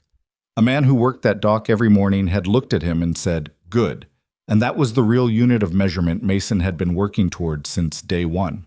The first quarter passed in a blur of contractor schedules, facility visits, and training sessions that Mason ran himself because he'd written the material and because the training was specific enough that delegating it to someone who hadn't built it would have diluted it into exactly the kind of generic exercise he was trying to replace. He drove to Elk Grove on Tuesdays, Naperville on Thursdays, Milwaukee every other Friday.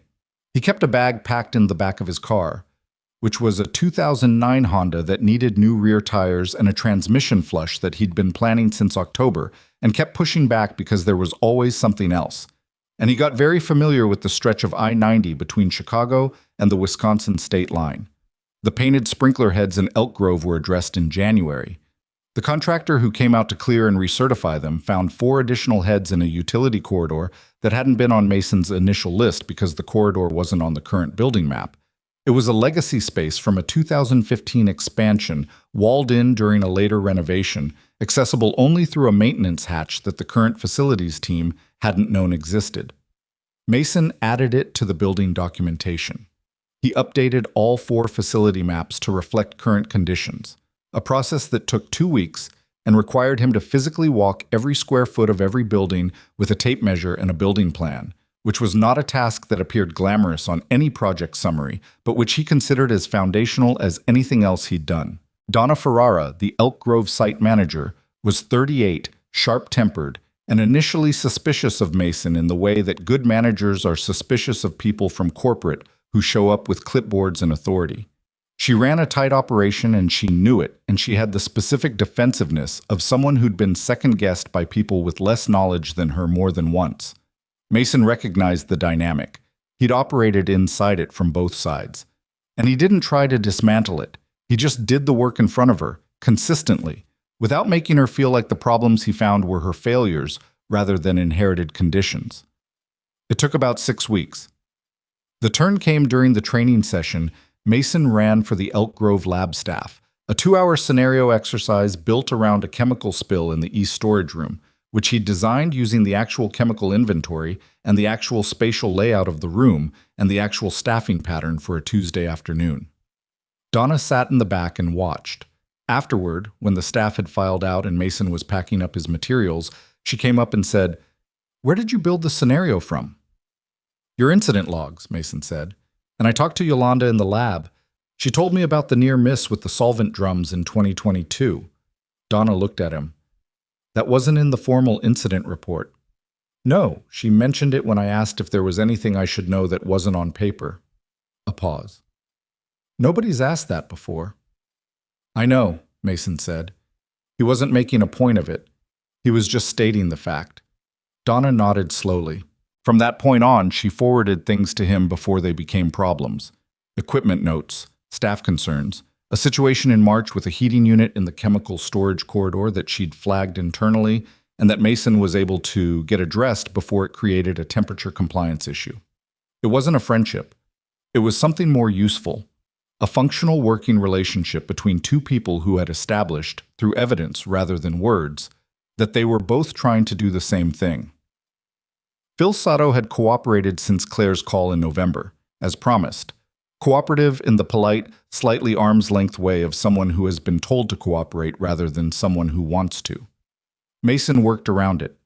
The Naperville server room got its cooling unit in February, a procurement and installation process that cost $41,000 and took 3 weeks longer than the estimate because the HVAC contractor ran into a ventilation conflict that required a design change. During the 3-week overrun, Mason had a manual check cycle running twice a day in that room, which he'd implemented from day 1 of the assessment and which was still running. It caught a UPS unit running hot on a Tuesday evening in mid-February. Not a failure, but trending toward one. The unit was swapped out within 48 hours. By spring, Mason had developed direct relationships with the emergency response contacts at all 4 locations. Fire department battalion chiefs, EMS coordinators, the hazmat unit that covered the Elk Grove area. He didn't just send them the facility documentation and check the box. He met with them, walked them through the buildings, showed them the specific equipment and storage layouts so that if they ever responded to an actual incident, they wouldn't be learning the building for the first time in an emergency. One of the battalion chiefs, a 30-year veteran named Anita Garza, who'd seen every variation of corporate liability performance theater, told him after their walkthrough of the Milwaukee facility that this was the first time in her career a company had invited her in before something happened rather than after. "We're usually the ones asking," she said. "That doesn't make sense to me," Mason said. She looked at him. "No," she said. "It doesn't." He was not naive about what he'd walked into. He knew that Vanguard's safety culture hadn't been built this way before him, and he knew that a year of his work didn't fundamentally change a company's DNA. It changed the conditions, and the conditions could slide back if the person maintaining them left or lost authority or burned out. He thought about that sometimes, the way you think about something you can't fully solve, just manage. The best protection against slideback was making the system self-sustaining, documentation clear enough that the next person could understand it, training embedded enough that employees carried the knowledge regardless of who was running the program, relationships with external responders real enough that they'd call Vanguard's safety director directly if they saw something relevant. He built it that way on purpose. Not because he was planning to leave, he wasn't, but because a system that depended entirely on one person wasn't a system. It was a person, and people got sick and got hurt and had bad years and couldn't always be what everyone needed them to be. He knew that about himself. He'd learned it the hard way. The lab incident happened in April. It was a Tuesday afternoon at the Chicago main facility. A researcher named Daniel, 26 years old, running a standard procedure with a pressurized filtration system that had been in use for 4 years and had never had a documented issue. Something in the pressure valve failed, not dramatically, not explosively, but with enough force to blow a fitting loose and send a concentrated saline solution across the bench and into Daniel's face and eyes. He was wearing safety glasses. The glasses held. But the incident exposed 3 things. The lab didn't have an emergency eye wash station within the required 10-second travel distance from that bench. The station that did exist in the adjacent room had a water flow issue that reduced its effectiveness. And no one in the lab at that moment, 4 people, all of them trained professionals, had gone through Mason's scenario training yet because the lab staff training rotation hadn't reached the main facility. Daniel was fine. His eyes were fine. He was shaken and spent an afternoon in the occupational health clinic and went home with instructions to watch for irritation and to come back the next morning. Mason was at the facility within 30 minutes of the call. He walked the lab, documented the eye wash station distance and the flow issue, talked to Daniel's supervisor, talked to the other 3 people who'd been in the room, and within 2 hours had a written incident report and a remediation plan.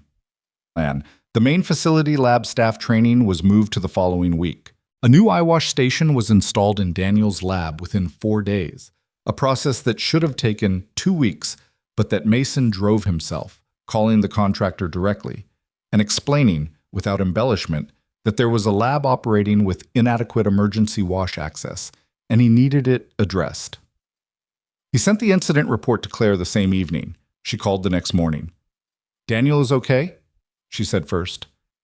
"Yes. His vision is fine, no residual irritation." A pause. "The eye wash distance. How did that slip past the initial assessment?" "It didn't," Mason said. "It was in the report. It was in the Phase 2 remediation list. Phase 2 starts next month." Another pause. Longer. "I see it." He could hear her turning pages, or scrolling. It was hard to tell. "So this happened during the window between identification and remediation." "Yes. That's on us. On me. I approved the phase timeline." "The phase timeline was reasonable," Mason said. "We had 61 pages of issues and a budget that required sequencing. Nobody could have addressed everything simultaneously." He paused. "But I'm moving the eye wash installations up. All of them. Across all 4 facilities. That's not something I'm willing to phase anymore. Do it. It'll pull from the training equipment budget temporarily." "I said do it." He did. The eye wash installations were completed at all 4 facilities within 3 weeks.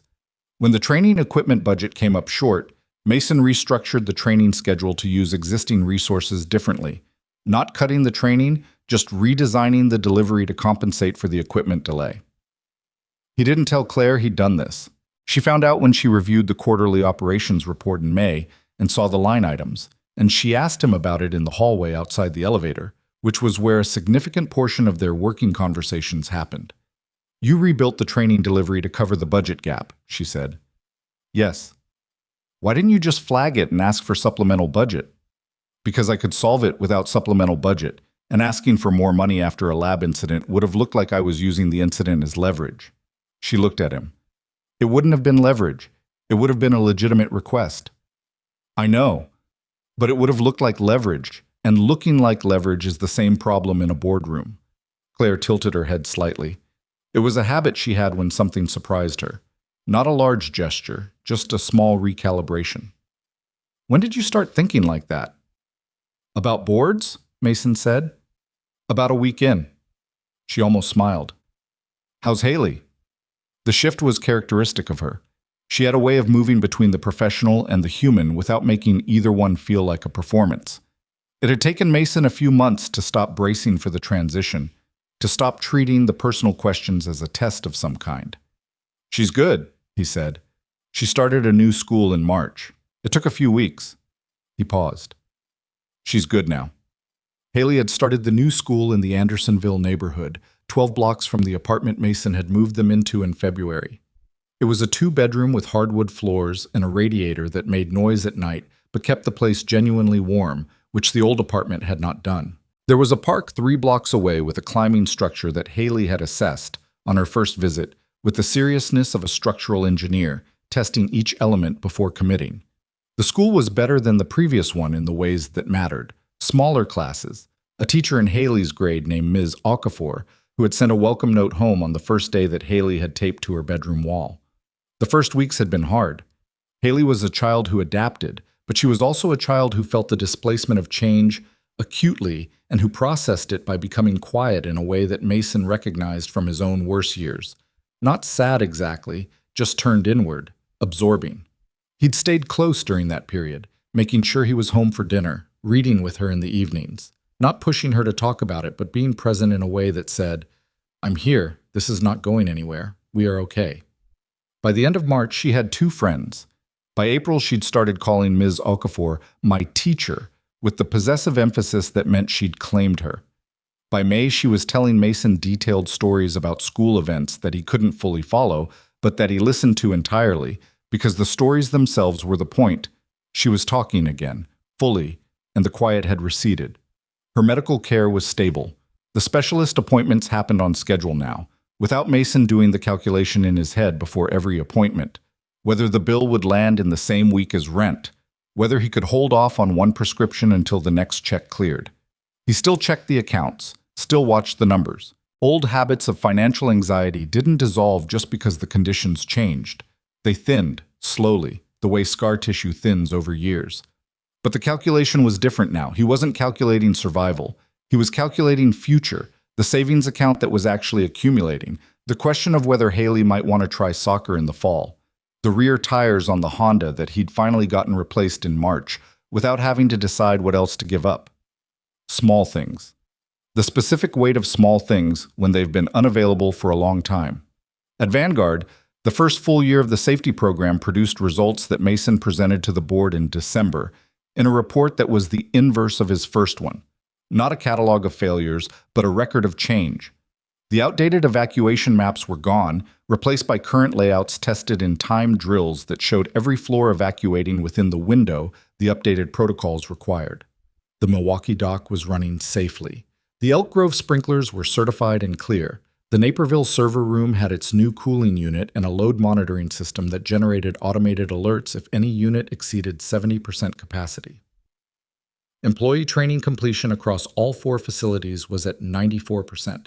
The remaining 6% was new hires cycling through the onboarding version of the program that Mason had built in the fall. 3 near-miss incidents during the year had been caught through the reporting channel he'd established. An anonymous digital submission system that he'd had IT build specifically because the previous channel required employees to report directly to their supervisors, which created obvious barriers to honest reporting. All 3 near misses had been investigated and addressed before they became actual incidents. 2 of them, on investigation, turned out to be symptoms of equipment aging patterns that wouldn't have been visible otherwise. The board asked few skeptical questions this time. Beal, the CFO, had come around by summer. He'd gotten to the point where he mentioned the program in an earnings call context as a risk management strength, which Mason had found out about from Karen and which he had not made a point of to anyone, but which had settled something in him nonetheless. The question I'm thinking about now, Mason said in the board meeting, is sustainability. We've built the foundation, the infrastructure is current, the training is embedded, the external relationships are active. The risk for the next phase isn't a physical failure, it's institutional. It's a slow drift that happens when a program loses its urgency because things are going well. I want to propose a formal review structure that puts this in front of the board annually with specific benchmarks so that the maintenance of the program is structural rather than dependent on whoever happens to be in this role. Sylvia Crane looked up from her copy of the report. You're proposing a framework that holds this program accountable, even if you're not here. Yes, Mason said. She looked at him for a moment. That's unusual. I know. He looked around his table. But the program shouldn't be about me. It should be about the people in these buildings. That went into the board minutes.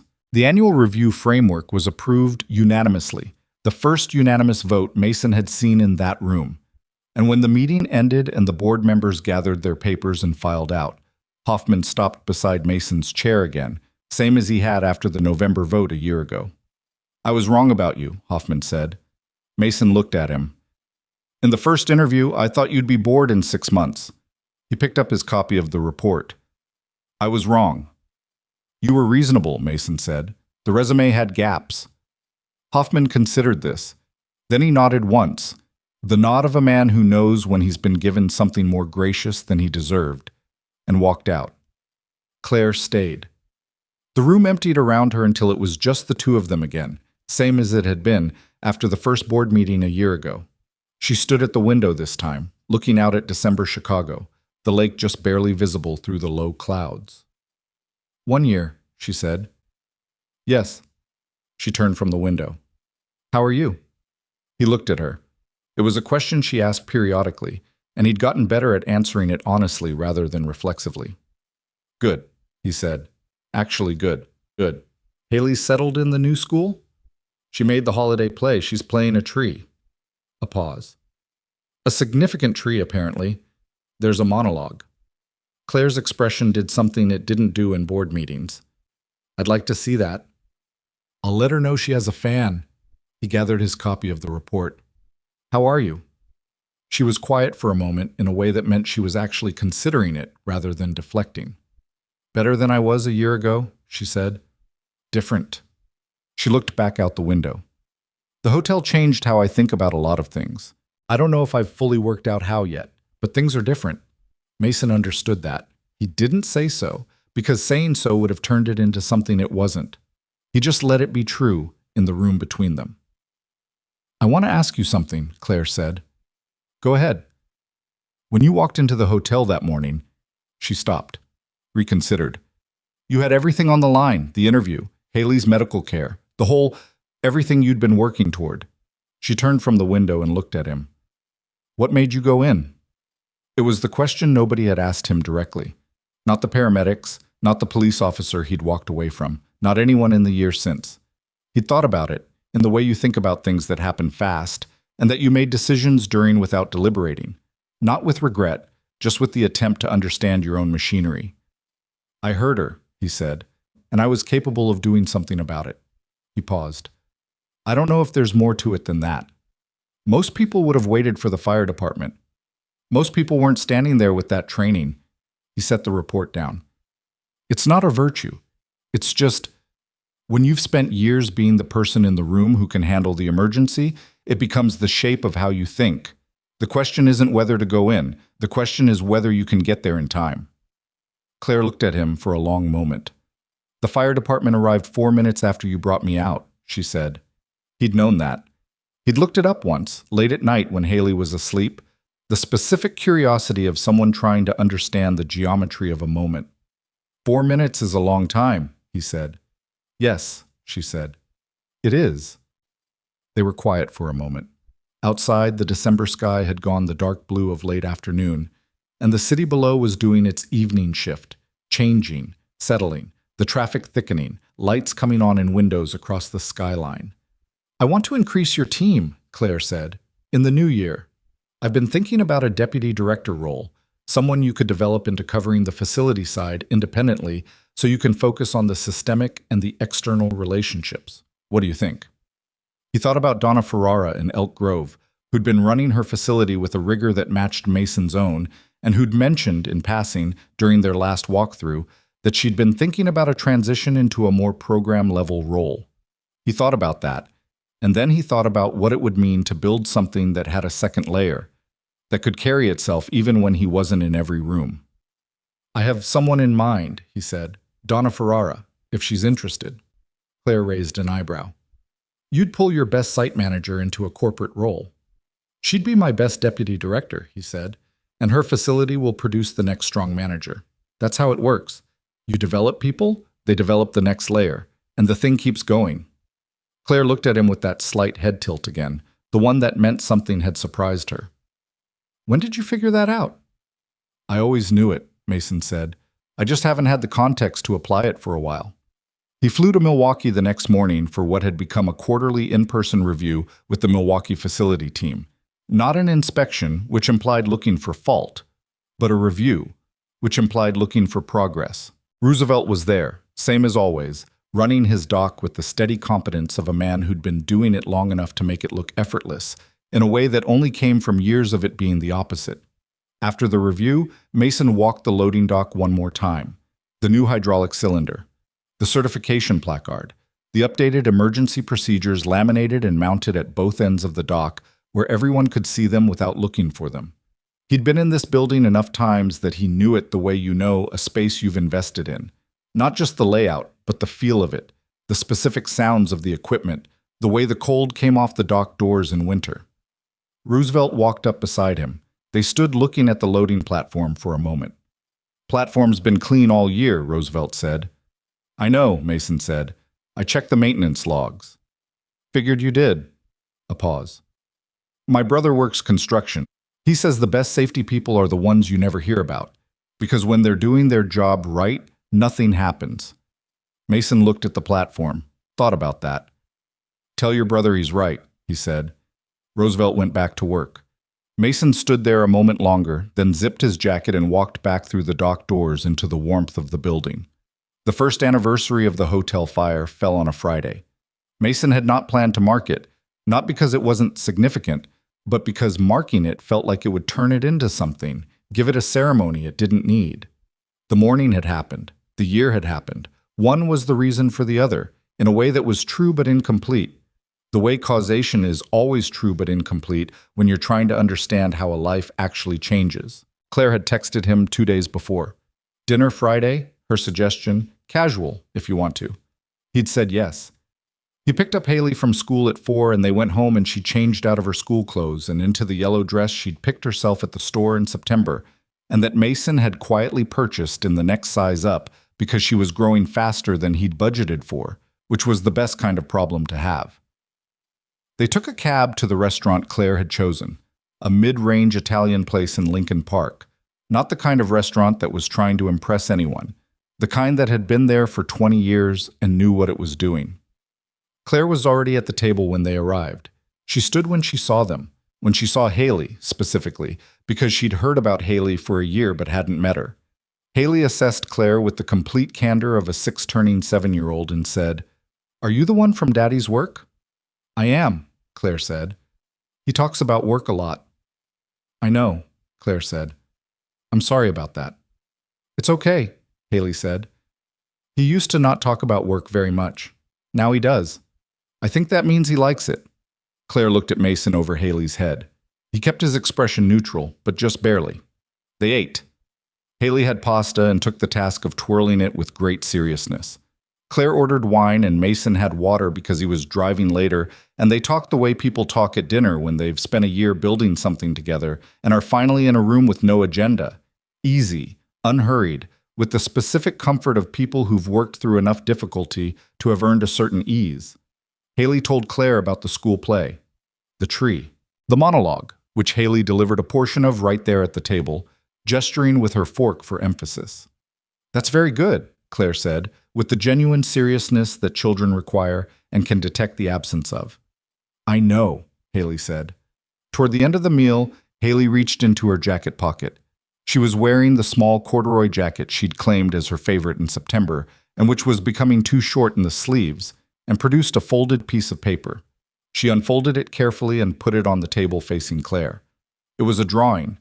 Two adults and a small figure with enormous arms standing in front of a house with a fence and a dog. "That's you," Haley told Claire, pointing to one of the adults. "And that's my dad. And that's me. I gave you long hair because I didn't know what you looked like." Claire looked at the drawing for a moment, then she looked at Haley. "Can I keep it?" Haley considered. It was a genuine consideration. She was weighing whether this was a good use of the drawing.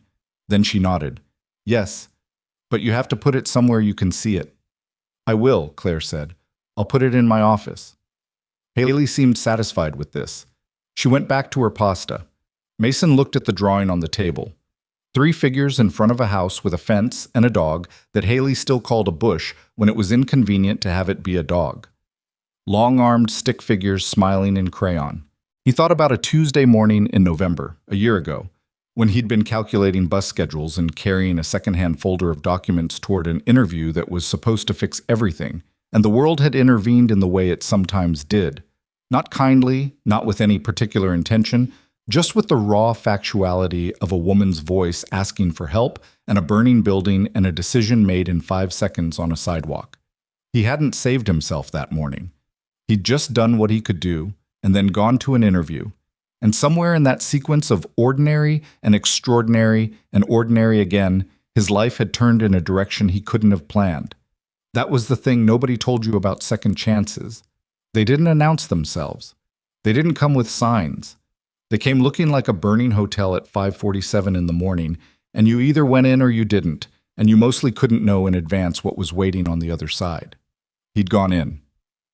What was on the other side was this: a table in a restaurant in Lincoln Park, his daughter eating pasta with complete concentration, a woman across from him who had trusted him with something real and whom he'd tried to deserve that trust from, a job that was actually doing something, a home that was actually warm, a child growing too fast for her jacket sleeves and performing tree monologues with a fork. Not perfect. None of it perfect. The Honda still needed a transmission flush. His knee still had bad mornings. He still woke at 4:15 sometimes from dreams that were left over from years he was still figuring out how to carry. There were days at work when the bureaucracy of it ground against him. Days when the gap between what he could see needed doing and the pace at which institutions moved was a specific kind of frustration he had to actively manage. But the work was real, and Haley was okay, and sitting at this table on this Friday evening, Mason Rourke understood something he hadn't been able to see from inside the years when he'd been too busy surviving to look up. Purpose didn't come back the same way it left. When he'd lost the seals, he'd lost a specific shape of himself, a definition, a function, the clear answer to the question of what he was for. He'd spent 4 years waiting for that specific shape to return, and it never had, because it couldn't. That version of him was built for a context that no longer existed. What came back was different, quieter, less defined by uniform and mission and the particular brotherhood of men trained for the same extreme purpose. More complicated in some ways. The politics, the boardrooms, the having to explain risk to people whose relationship to risk was theoretical, but more grounded too. More connected to the everyday fact of people going to work in buildings and needing to come home at the end of it, which was not a dramatic purpose but was a real one, and real had turned out to matter more to Mason than dramatic. He looked at his daughter. She had pasta sauce on her chin, and she was explaining something to Claire about Clover the rabbit that apparently required using both hands, and Claire was listening with complete attention, and Haley was fully alive in the way children are when someone is actually paying attention to them. This was what it had all been for. Not the board vote, not the certification placard on the Milwaukee dock, not even the 4 minutes. All of that was in service of this: a child who was okay, a life that had traction, a morning that was no longer about calculation and survival, but about going to a job that mattered and coming home to someone who needed him and who he did not have to fail. Haley looked up from her explanation and caught him watching her. "What?" she said. "Nothing," Mason said. "You've got sauce on your chin." She wiped it with her sleeve, which was not what the napkin was for, and went back to her story. Claire looked at Mason across the table. She didn't say anything. She didn't need to. There was a particular kind of understanding between people who've been through the same event from opposite sides and come out with the same knowledge, that the things which change your life rarely look like changes when they're happening, that the most important doors don't announce themselves, that what looks like an accident of timing is sometimes the most precise thing that ever happened to you. Neither of them said any of that. They didn't need to. Haley lifted her lemonade glass. She'd been doing this periodically throughout the meal, raising her glass and looking around to see if anyone would match her. Mason and Claire lifted their glasses. "To people who help each other," Haley said. She'd clearly prepared this. It had the cadence of something rehearsed. "To people who help each other," Claire said. Mason looked at his daughter. Her yellow dress, her serious face, her lemonade glass held aloft with both hands for stability. And he felt the specific, unperformable feeling of a man who has come a very long distance through very difficult terrain and arrived somewhere he didn't know he was headed, and who recognizes, in a quiet moment at a dinner table, that he is exactly where he is supposed to be. He touched his glass to hers. "To people who help each other," he said. Outside, Chicago moved through its Friday evening in all its ordinary complexity. The traffic, the cold, the lights coming on across the city one by one as the dark settled in. The lake somewhere beyond those buildings, patient and enormous and indifferent in the way that large things are, doing what it had always done regardless of what happened on its shores. And inside a restaurant in Lincoln Park, a man who had once run into a burning building because he heard someone ask for help sat at a table with his daughter and the woman whose life had crossed his in the smoke of that morning, and they ate pasta, and Haley told her story, and it was enough. It was more